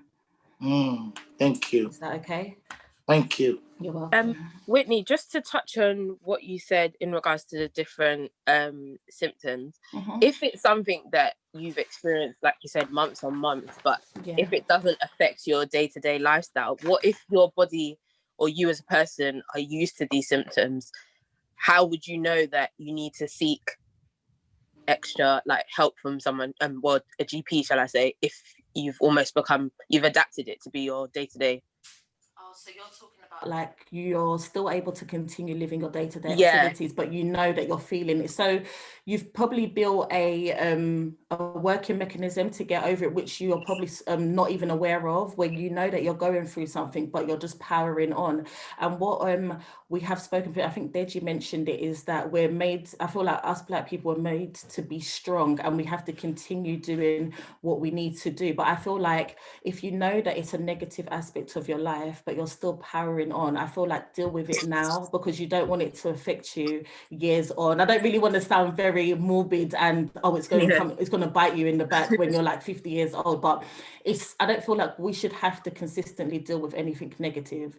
So even though you're going to work, you're interacting with your family, you're getting on with your job, you're seeing your friends, but there's this constant, let's say it's like a black cloud, not that kind of follows you. I feel like try and deal with it now, like see where the root is, because it may affect you in relationships, it may affect when you have children, it may affect you in another job, but you don't want it to be something that you always carry on with you just because you know how to deal with it well, because it's negative, and it's about taking it away, making you feel better about it instead of working with it and living with it. I don't think that's very helpful in the long run. Thank you. Yeah, but well done for still, if I don't know if it's you or somebody else, well done. If you're able to do that, you're very strong to continue to still have something going on, but you're like getting through your life very normally. So well done. Thanks. Are you sharing, Sister Whitney? I'm so glad, and I feel like might be good for you to share this slide with us for the future workshop of the church. Okay. Thank you. Thank you. Okay. I hope everybody is okay and they're still with us. At this junction and this point, we're going to do basically an evaluation, and I'm just bear with me. I'm going to put it in the chat first and foremost. And so you need to go away on your whatever device you have and do this evaluation now. And for those that are on your phone, you need to go to where it says more and then go to the chat function. So this has gone out to everyone. So everyone, please just take the time now, as we're using this platform for mental health awareness, presented to you by Celestial Church of Christ, Amazing Grace Parish. Please just fill out, take 5 minutes out. So we're gonna have a little 5-minute interval, and just take 5 minutes now to click on the link. Some of you may need to actually copy the link and put it into your browser. I'm not too sure what devices you're using, and fill out the online form so that we can get some feedback as to your mental health, and obviously this platform that we have obviously presented to you. So we're just going to take a few moments for everybody to do that. And what you should be seeing, bear with me, if I can get this to you all. Let's see if I can share this. So your page should look like so. Can everyone see this? Can everyone see spiritual and pastoral care? Pastoral care, yeah. Does everyone can see that? Thumbs up? Anyone? Okay, yep, I've heard someone say yep. Thank you. Yeah. Yep. This is what your page should look like. I believe there are 9 questions. In my online classes, it's really funny. Anytime that you mention your pets, everyone in the chat goes, "Show us the cat," or "Show us the dog," and it's like. So can the host mute us all for the next 5 minutes to be able to do that? Thank you. Fantastic. So everybody complete that, and your page should look like that. And then, so I have the time now at 3:20. So around 3:24, we will now proceed back into this workshop.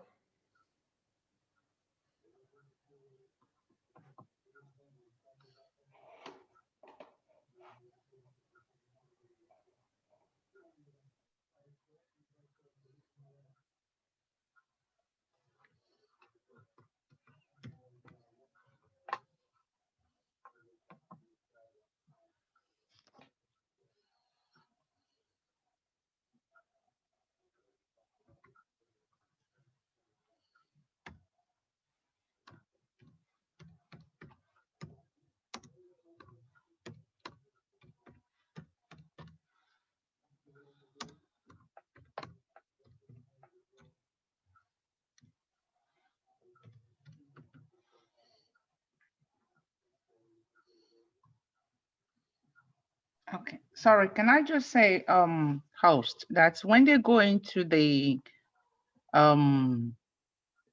presentation, they have to take Celestial Church of Christ Amazing Grace, because there's quite a lot of other groups on there. Okay? Yeah. Yeah. And then the presenter could be either myself, Elizabeth, or John Martins. There's no John Martins there.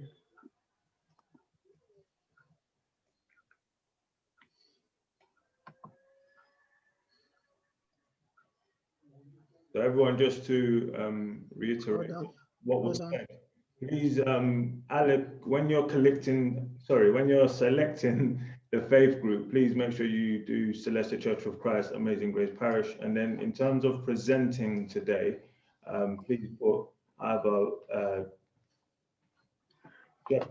Prophet John Martins or Mrs. Elizabeth Akinsaya.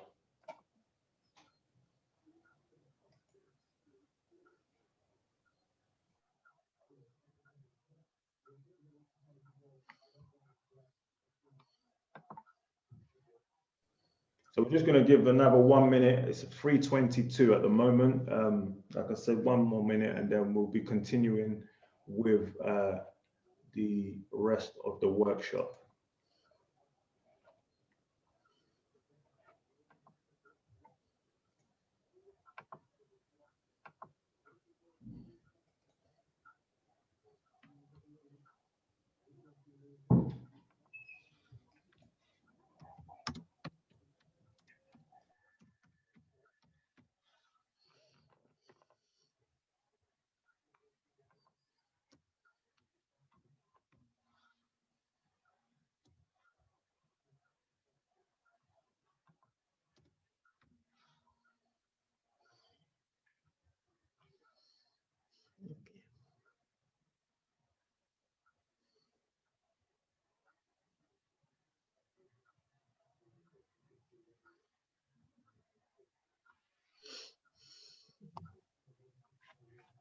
Okay, since we're on this slide is just talking about coping strategy, which Sister Whitney has actually spoken a lot about. So we're going to share this slide, like we said, it's just talking about healthy eating, exercise, deep breathing, making sure you get enough sleep, smile and laugh, talk therapy and medication. Sometimes I was involved in this, what they call laugh therapy, whereby people just sit there and they just laugh. It's amazing what it does to the body. So we're not going to go too much into this anymore because we're looking at the time. So, but we will share it, and you can go into NHS and have a little bit, maybe the host can copy this into the message for everybody to be able to copy from there, and they can have a look for themselves. Thank you. Okay, thank you, everyone. So I believe we should have all filled out our evaluation forms. I'm going to now hand over to Mrs.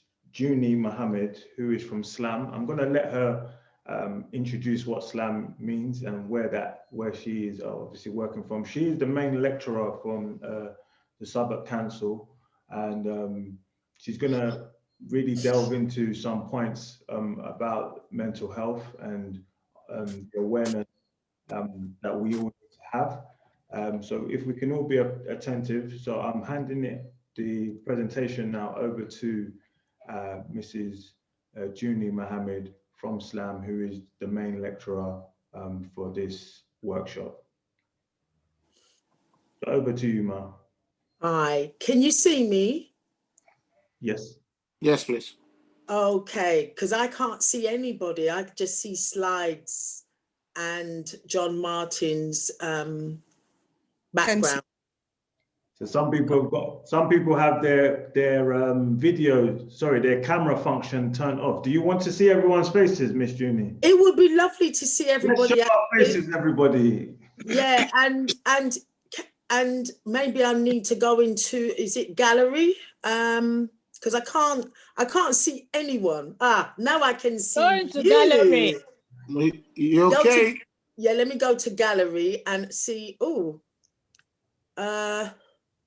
Okay. I can't see gallery, but at least I can see you now. This lovely lady that's speaking to me. I don't know if you can turn it on to gallery, Mouth. Okay.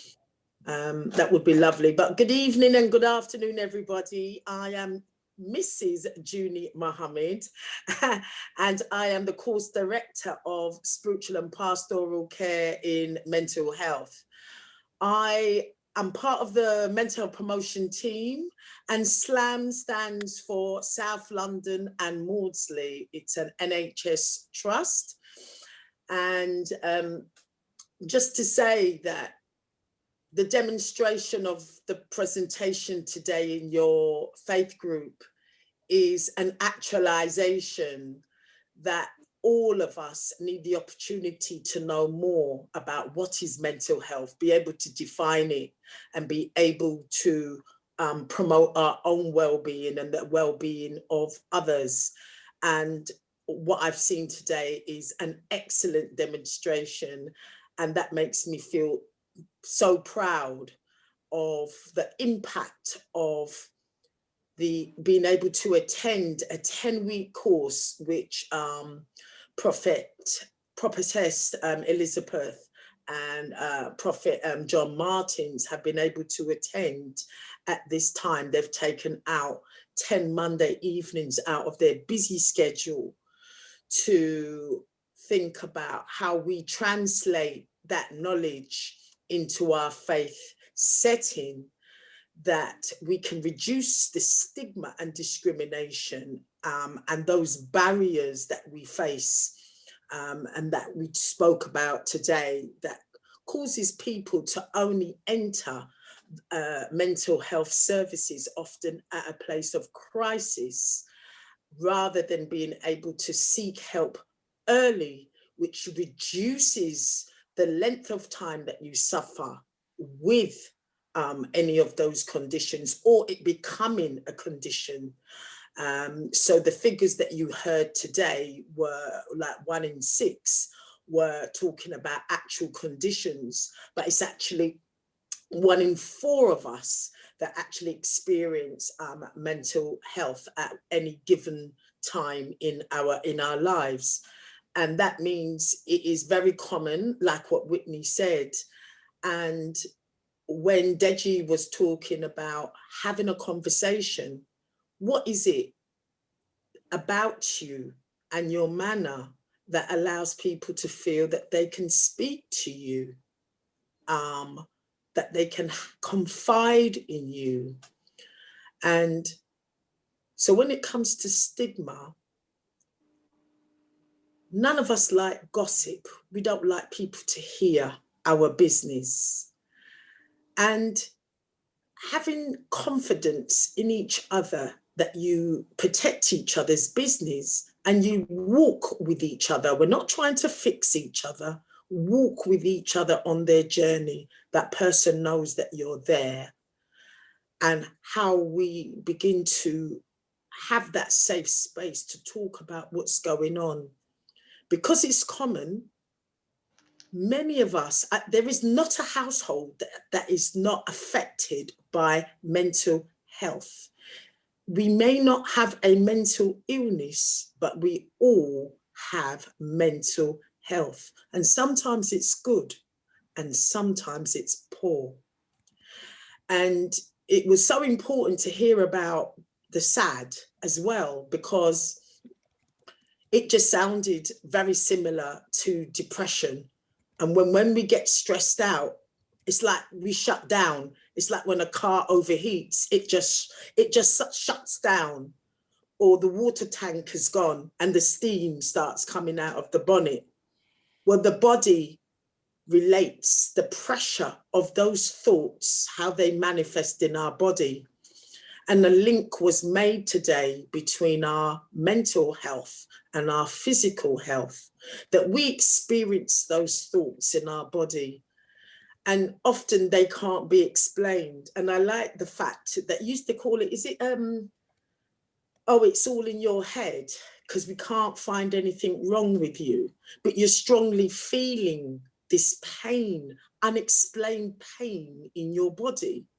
And that's early warning signs that you're stressed out and something is going on, even though the blood test may come back fine. And so thinking about our own mental health, if we are intuitive, if something doesn't feel right, it's not right. I'm going to say that again. If something doesn't feel right, it is not right. You are expert in your own body. And as we develop our own emotional intelligence to tune in, that we can regroup, rebalance, and have the courage to face what's going on. And do talk therapy, encourage and be a part of setting up group work, safe spaces within your faith setting or wherever you are, that people can just talk it through. You'd be surprised collectively how much we can resolve and support things to happen and be resolved, not just about living with a condition, but how do we support each other to have a better and improved quality of life. That's what it's about, because one of the ladies said that if we leave things to fester and to take root, eventually when you least expect it, it will throw you down and disrupt your life. So let's nip things in the bud and ask them, find somebody you trust. And we have to hold each other in a better place of trust and confidence. And any circle or space you have, there must be ground rules. And anybody caught gossiping, carrying people business and intimate information outside of that agreed conversation, there must be a way of showing that is not the conduct. Let's promote good conduct where people can be safe. Then we can start to create safe platforms. So as I finish, I just really wanted to say something so special. It says gratitude opens the door to more relationships. Not only does saying thank you constitute good manners, but showing appreciation can help you win friends. Thanking a new acquaintance makes them more likely to seek an ongoing relationship. So whether you thank a stranger for holding the door, or you send a quick thank you note to say that co-worker who helped you with a project, acknowledging other people's contributions can lead to new opportunities. And building the habit around being grateful helps us to put away stressful thoughts, because we're in a society that is what you call more disposable society. So it's about what you have rather than who is in your life. So I just really want to thank God for this opportunity today. I'm very proud. I feel very emotional, and I'm proud of everybody that participated today. And I thank you for your attention and your full engagement today. I'm very, very honored, and I look forward to being with you and there is an opportunity for some of the young people to be a part of a youth platform being created in Southwark. It's called #You Can Too. And that's about young people speaking up and supporting each other, particularly through these times. Because as Deji said, a lot of people have thoughts that are quite harmful and can lead to an untimely death. And where we can save lives and raise our voices, that should be our goal. So let's keep up prayer and good works. Thank you very much indeed for having me, Junie Mohammed. Thank you very much, Mrs. Junie Mohammed. I believe that everybody has been blessed with this mental health awareness platform that has been brought to us today. God has definitely, it's a much needed program, obviously, with what is especially happening, as we all know. Does anyone have any questions for Mrs. Junie Mohammed as the lecturer from Southwark Council? Sorry, not Southwark Council, but Southwark. Does anyone have any questions, please? Anyone, anything? I have a question. Yes. And I think it's just something that it's been touched on, but it hasn't really been touched on. In my own personal life, in terms of stress or things that might be weighing me down, apart from obviously the word of God and prayer, I feel like physical activities have really helped my mental health and well-being. Are you able to touch on why exercise is so helpful in terms of your mental health? I think I love your question because I love physical exercise. If you see me in the spin room, in that swimming pool, or do my Pilates, you see my smile is from ear to ear. It exhilarates me. And what physical exercise does, like what Whitney was saying, it promotes those happy hormones. And when you are doing exercise, you are increasing your oxygen intake, which allows you to think more. It pushes out energy that's stuck in your body, because a lot of things are stuck in your body that causes you pain and to feel sad. So exercise is like a way of energizing your whole body, mind, body, and soul. So physical exercise is how a lot of people release stress, poor sleep, if they want to be able to concentrate, if they feel frustrated, when they just go and let off. So some people do it through praise and worship, but coronavirus doesn't want you to sing and clap hands, but we can do other activity, and you can do what you need to do in your home. So I would just get moving. I love praise and worship myself, but I'm going out and do power walking, brisk. Yeah, get that video DVD on and do the exercise and get your body moving, get your tummy down. Okay, we have Professor.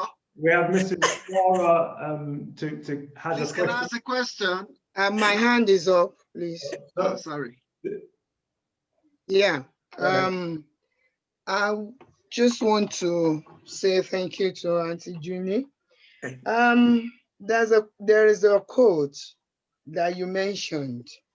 You said, if something does not feel right, yes, it is not right. Yeah. I hold on to that. But in a situation of stagnancy, how do you express yourself?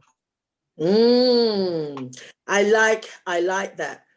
You know, I talked also about gratitude. And even though there are limitations during this situation of the pandemic. And sometimes we are in situations in our personal life. Yeah. One of the ways to move forward is to have a can-do mentality. What can I do, as opposed to what can't I do? So we are blessed with many things we can do. And when we step into the place of appreciating, well, I can cook. I have got time to cook. I've got time to speak to loved ones. I have time to do activities that I wouldn't normally do. Whatever it is a can do. Even if you have to do therapy over the phone, you know, create your group safe spaces, even if it's over the Zoom, whatever you need to do, create a can do, because a can't do is putting up a barrier before you start. Okay. That means you've shut it down. Yeah, but when you say what we can do, and you all put your hand to the wheel, you will shift. Stagnation is death. We don't want death. We're not interested in stagnation. That is stink, dirty, murky water. Yeah, you want life, abundant life. Yes. You want to breathe. You want to optimize your reality. Yes? Yes. Like King David, he didn't eat the king's meat. He ate what he needed to eat to optimize his life that would keep him. Let us focus on what will keep you during these times. Let's focus on kindness.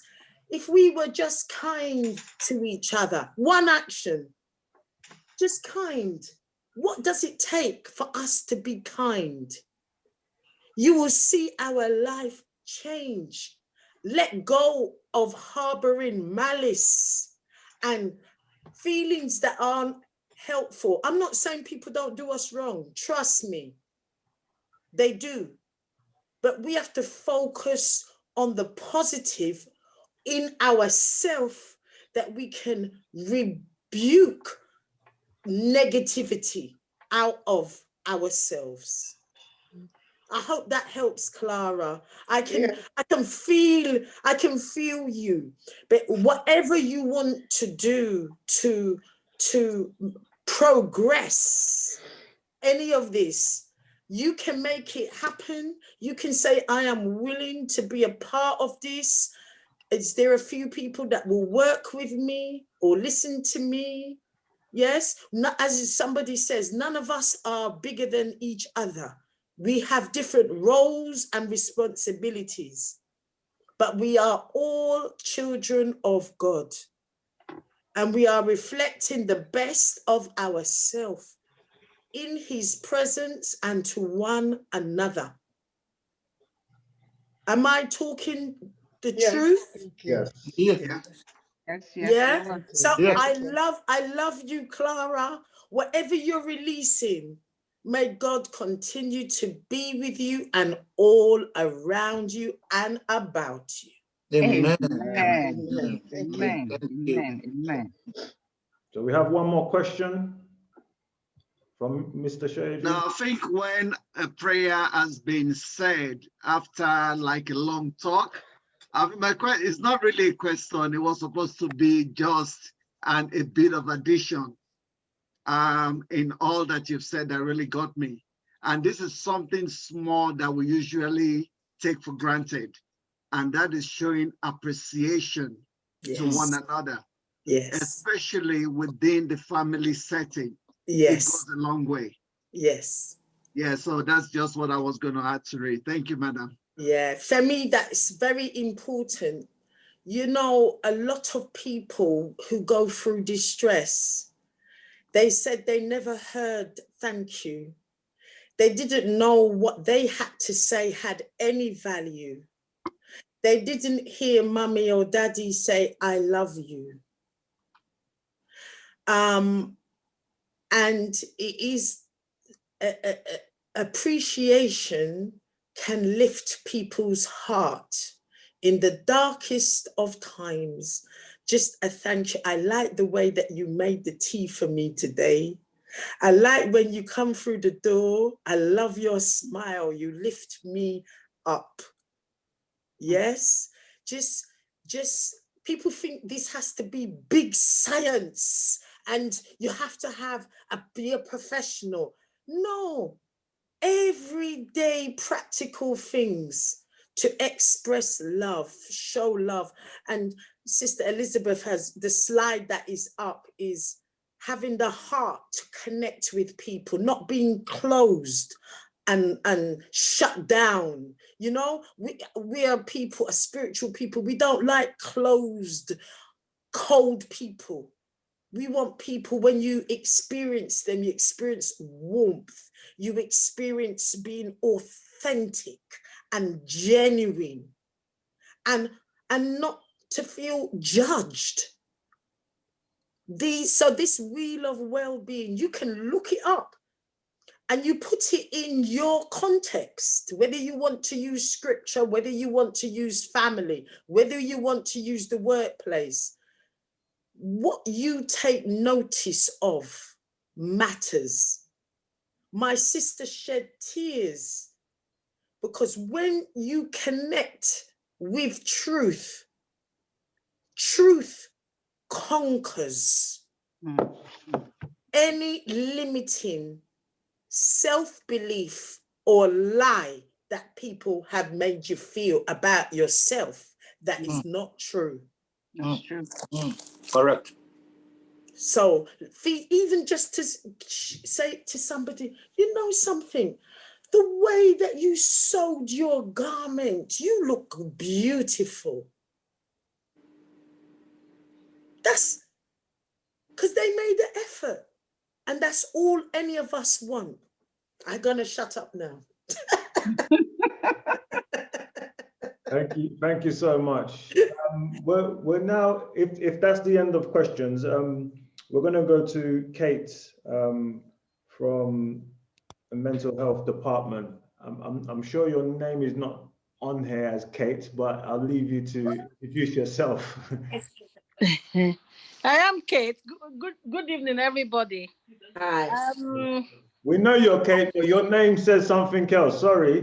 Falano. And we can't see you. It says. Can we see your face, please? It says sorry, tired. yeah, you can see me. Thank you. God bless you. Can you see me now? Yes. Fantastic. You look good. Very casual because I'm relaxing on a Saturday. Yeah, that's right. Nice to meet you all. I want to say thank you very much for your team.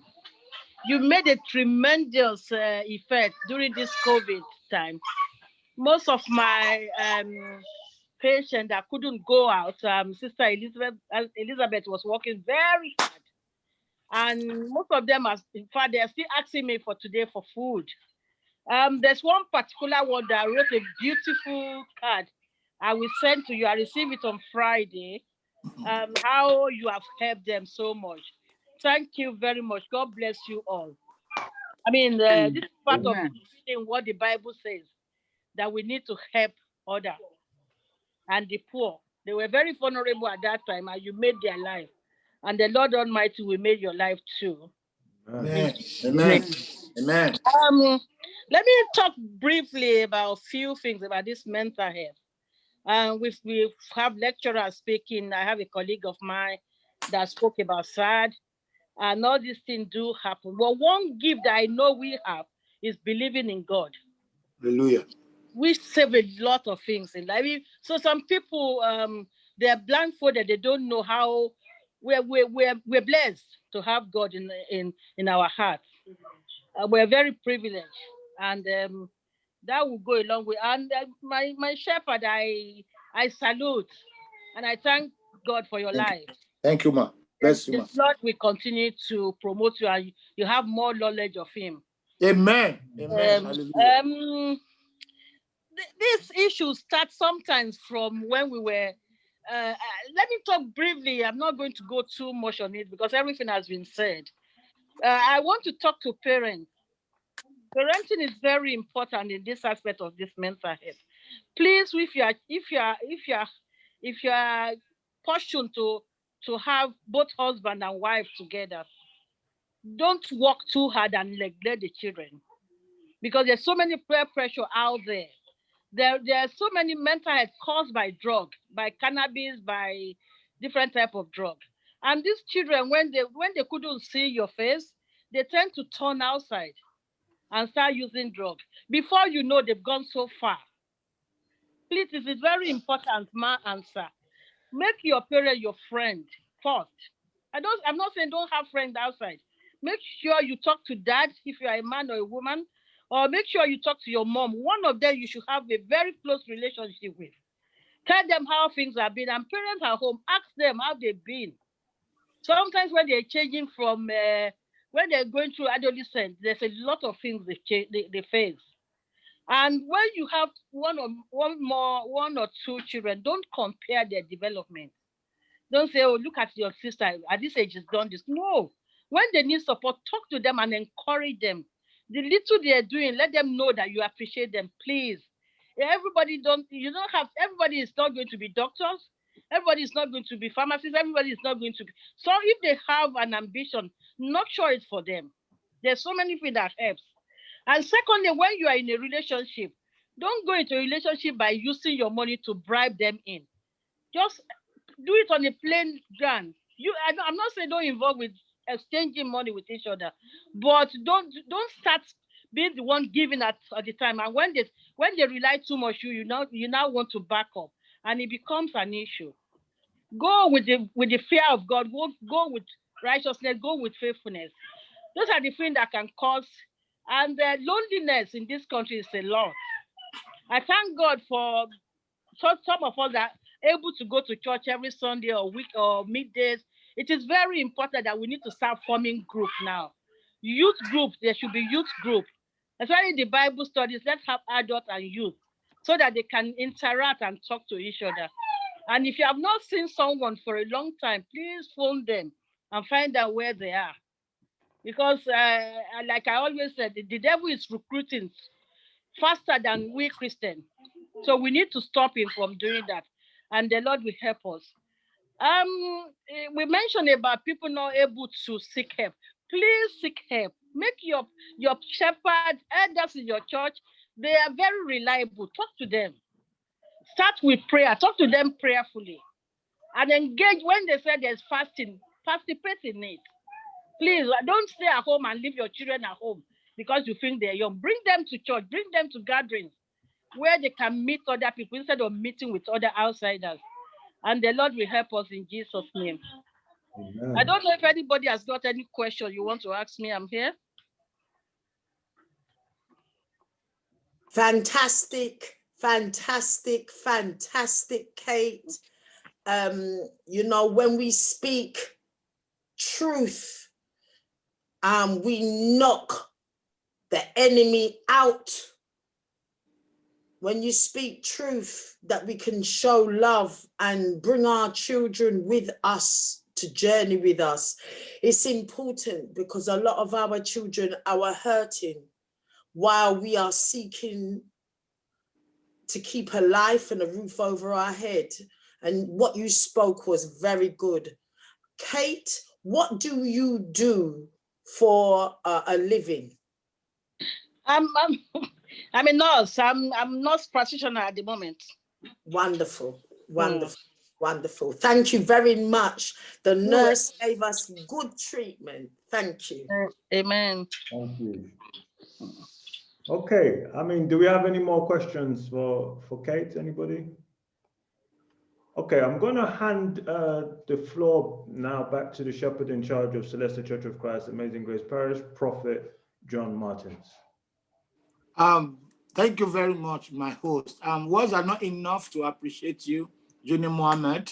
Wonderful job. Kate, it's so wonderful meeting with you guys. Can we give them a round of applause, please? Where is my daughter? Whitney Shoyeju. Whitney You made me proud. You made me great, and Thank you. I'm proud of you. Honestly, this is first time I see you outspoken, and to every participant on this very program, I can tell you and assure you that the wheel of well-being is on, and I want to believe personally from my own perspective. With the issue of this COVID-19 that has opened eyes to so many things, most especially to my own door as a pastor of Celestial Church of Christ Amazing Grace Parish. It is not what we expected, it is not what I want, and it is not what I wish for. And I pray that I will do my best and my bit as God lives on, to continue to preach the gospel and to continue to apply it to every being. But before we depart from this platform, I have this word for every participant. Please bear with me, time well spent. Please apply these coping strategies into your life, into your being. Just like my lecturers has all said, you must please make sure you eat a very healthy diet. Make sure you exercise, just like it's been said. I'm just repeating it to some of the members of Amazing Grace Parish. Make sure you feel your breath, that is deep breathing, to be able to be too much sure your condition or your state of health. Or if there is any need for you to see your GP, or probably you need me for spiritual guidance or help or assistance. Make sure you get enough sleep. Don't be like me. It is just because of the nature of my job. But after being taught for some weeks now, I have learned to switch off the phone. I've learned to put off the TV and to be able to not have nap, but to be able to sleep. I pray God in your prayers, remember me always so that I can live long. Make sure you laugh and smile, children of God. There is much you benefit from smiling, just like Sister Kate has said. You don't need to keep malice, just my lecturer has said. Life is too short for us to be too worried about so many things. And make sure talking therapy. Get somebody to talk to. Don't always keep things to yourself. Talk to somebody, and when you talk to somebody, make sure you talk to somebody that is relevant or responsible. Do not forget to take your medications. I pray the good Lord to bless you in all your endeavors, and I pray God to grant us wisdom that surpasses human comprehension. I pray that the gate of hell will not prevail over our life, as we all have this opportunity to be on this program, despite every commitment and all commitments that you have. I pray God to strengthen you. I will be reaching out again in the next couple of weeks again. I'm loaded, as I've always said. My team, well done, guys. You're doing me fantastic. Keep doing the job. And there is always room for everyone who wants to join us. Do not bury your talent and your gift. Have a wonderful weekend. God bless you. Yeah. And anybody who hasn't completed the evaluation forms, please do. Yes, well, if you see the chat, I'm adding a lot of the resources and a lot of the things that have been shared. So please take your time to go through the chat now. Start going through the links, and because we haven't had the chance to get everybody's email to share it, but those that we do have emails, we'll be sharing this platform. Once again, I'm just going to put the evaluation form as a link into the chat. So if you see that, please, some of you might not get it in just by clicking the link. You may have to copy the link and put it into your actual internet browser. So you might be with Google Chrome or Internet Explorer, just to expatiate on how to do that. Sorry, before we go, can I just say that if for us to be able to share it, if maybe we should just give them 1 minute to just give us their email so that we can share the PowerPoints. Yeah, that's exactly good. Beautiful. Yeah, so that and most importantly, there is a slide before the goodbye. On top, it says that the Amazing Grace Parish are going to be putting together some kind of mental health ambassador.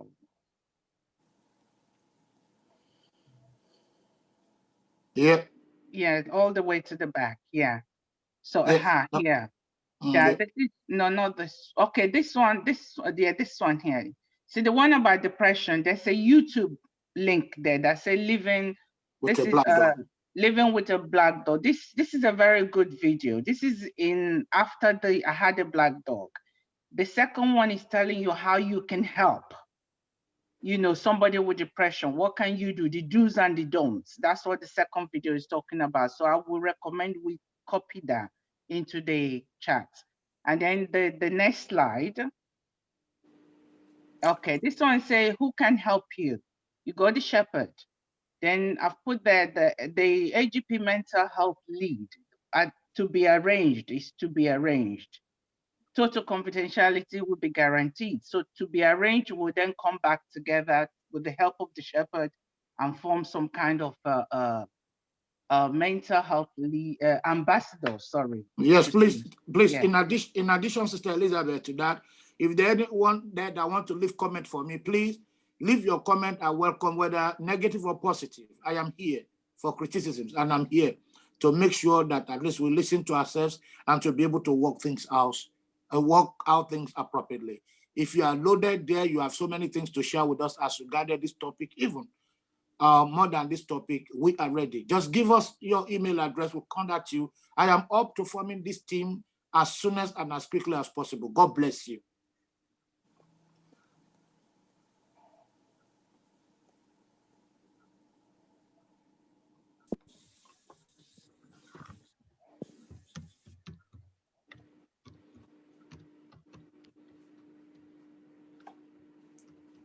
So just to reiterate, everybody, in the chats, while everyone has been speaking, I've been putting a lot of the resources inside the chats.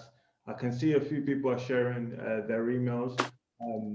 So when you share your emails, we'll be able to share the important information.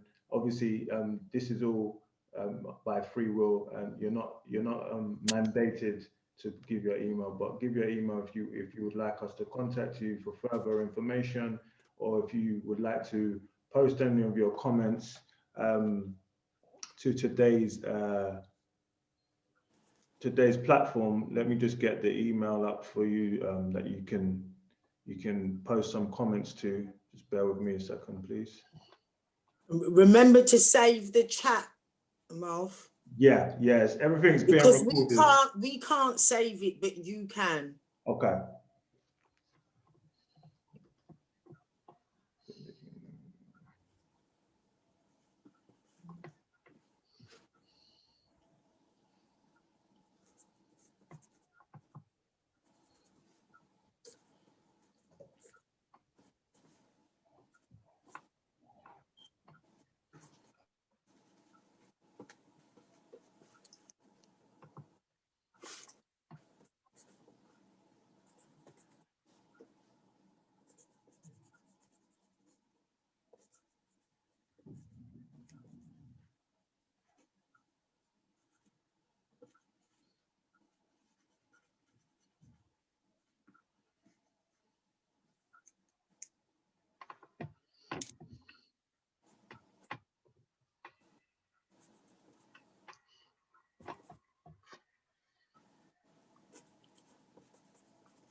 So just to reiterate, we're given maybe about 2 more minutes for people to give your email. We're going to save the chat, just like I've been advised to.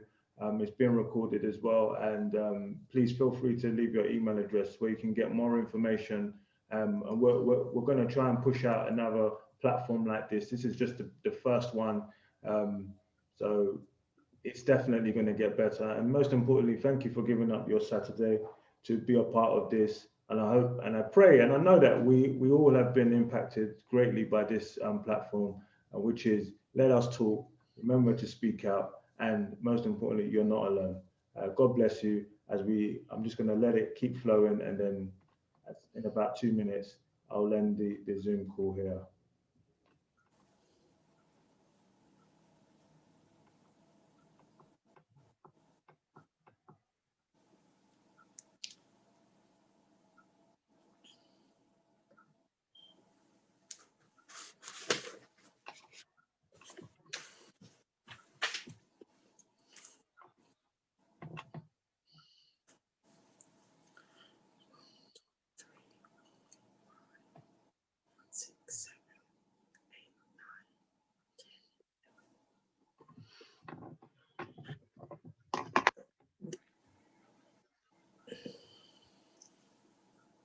Thank you very much for having me. Good night. Good night. Thank you very much. Thank you so much, Juby. Good night. Thank you so much. much. You're welcome. Thank you so You're much, darling. welcome. God bless you. And God bless you. Take care. Amen. Bye. Thank you. Well done. Excellent. Bye. Thank you. Bye-bye. Thank you very much. Whitney, beautiful, beautiful, beautiful. Oh, thank you. Nice to meet you. And lovely to meet you too. And I know Deji's gone, but it'd be good to just keep doing what you're doing. Beautiful. Thank you so much. Thank you. Yeah. And I'm gonna invite some of the youth to get involved with other things in the borough, just on a platform like this, but for just young people. Yep, that's fine. Thank you. Yeah, you're happy with that? Yes. That'll be good. No, you know all of it. All right, and then you let me have your email when you're ready. All right. Yes, that's fine. Yes, thanks a lot, Julie. Hi, Genova. Thank you, everybody. Thank Bye-bye. you. Bye, bye, Elizabeth. Well Bye-bye. done. Bye, bye, bye. Hello, is Geneva gone? Oh, I missed her. Oh, hi. Hello. Denoria? Hello. Hi, hello, how are you? I'm all right. How are you? I'm fine, thank you. It's a wonderful good. session. I learned heaps. Thank you. Thank you. I'm glad you enjoyed it. Thank you. Oh, Thank you so and much. I received your poem. Oh, it was the most beautiful thing I've ever It's my read. pleasure. Thank you so much. Thank you. Thank you. Give me a call anytime. Oh, bless you. Thank you. All right, my dear. Take care. Thank you. Take care. God bless. And Thank you too. Bye-bye. Bye-bye. Bye-bye.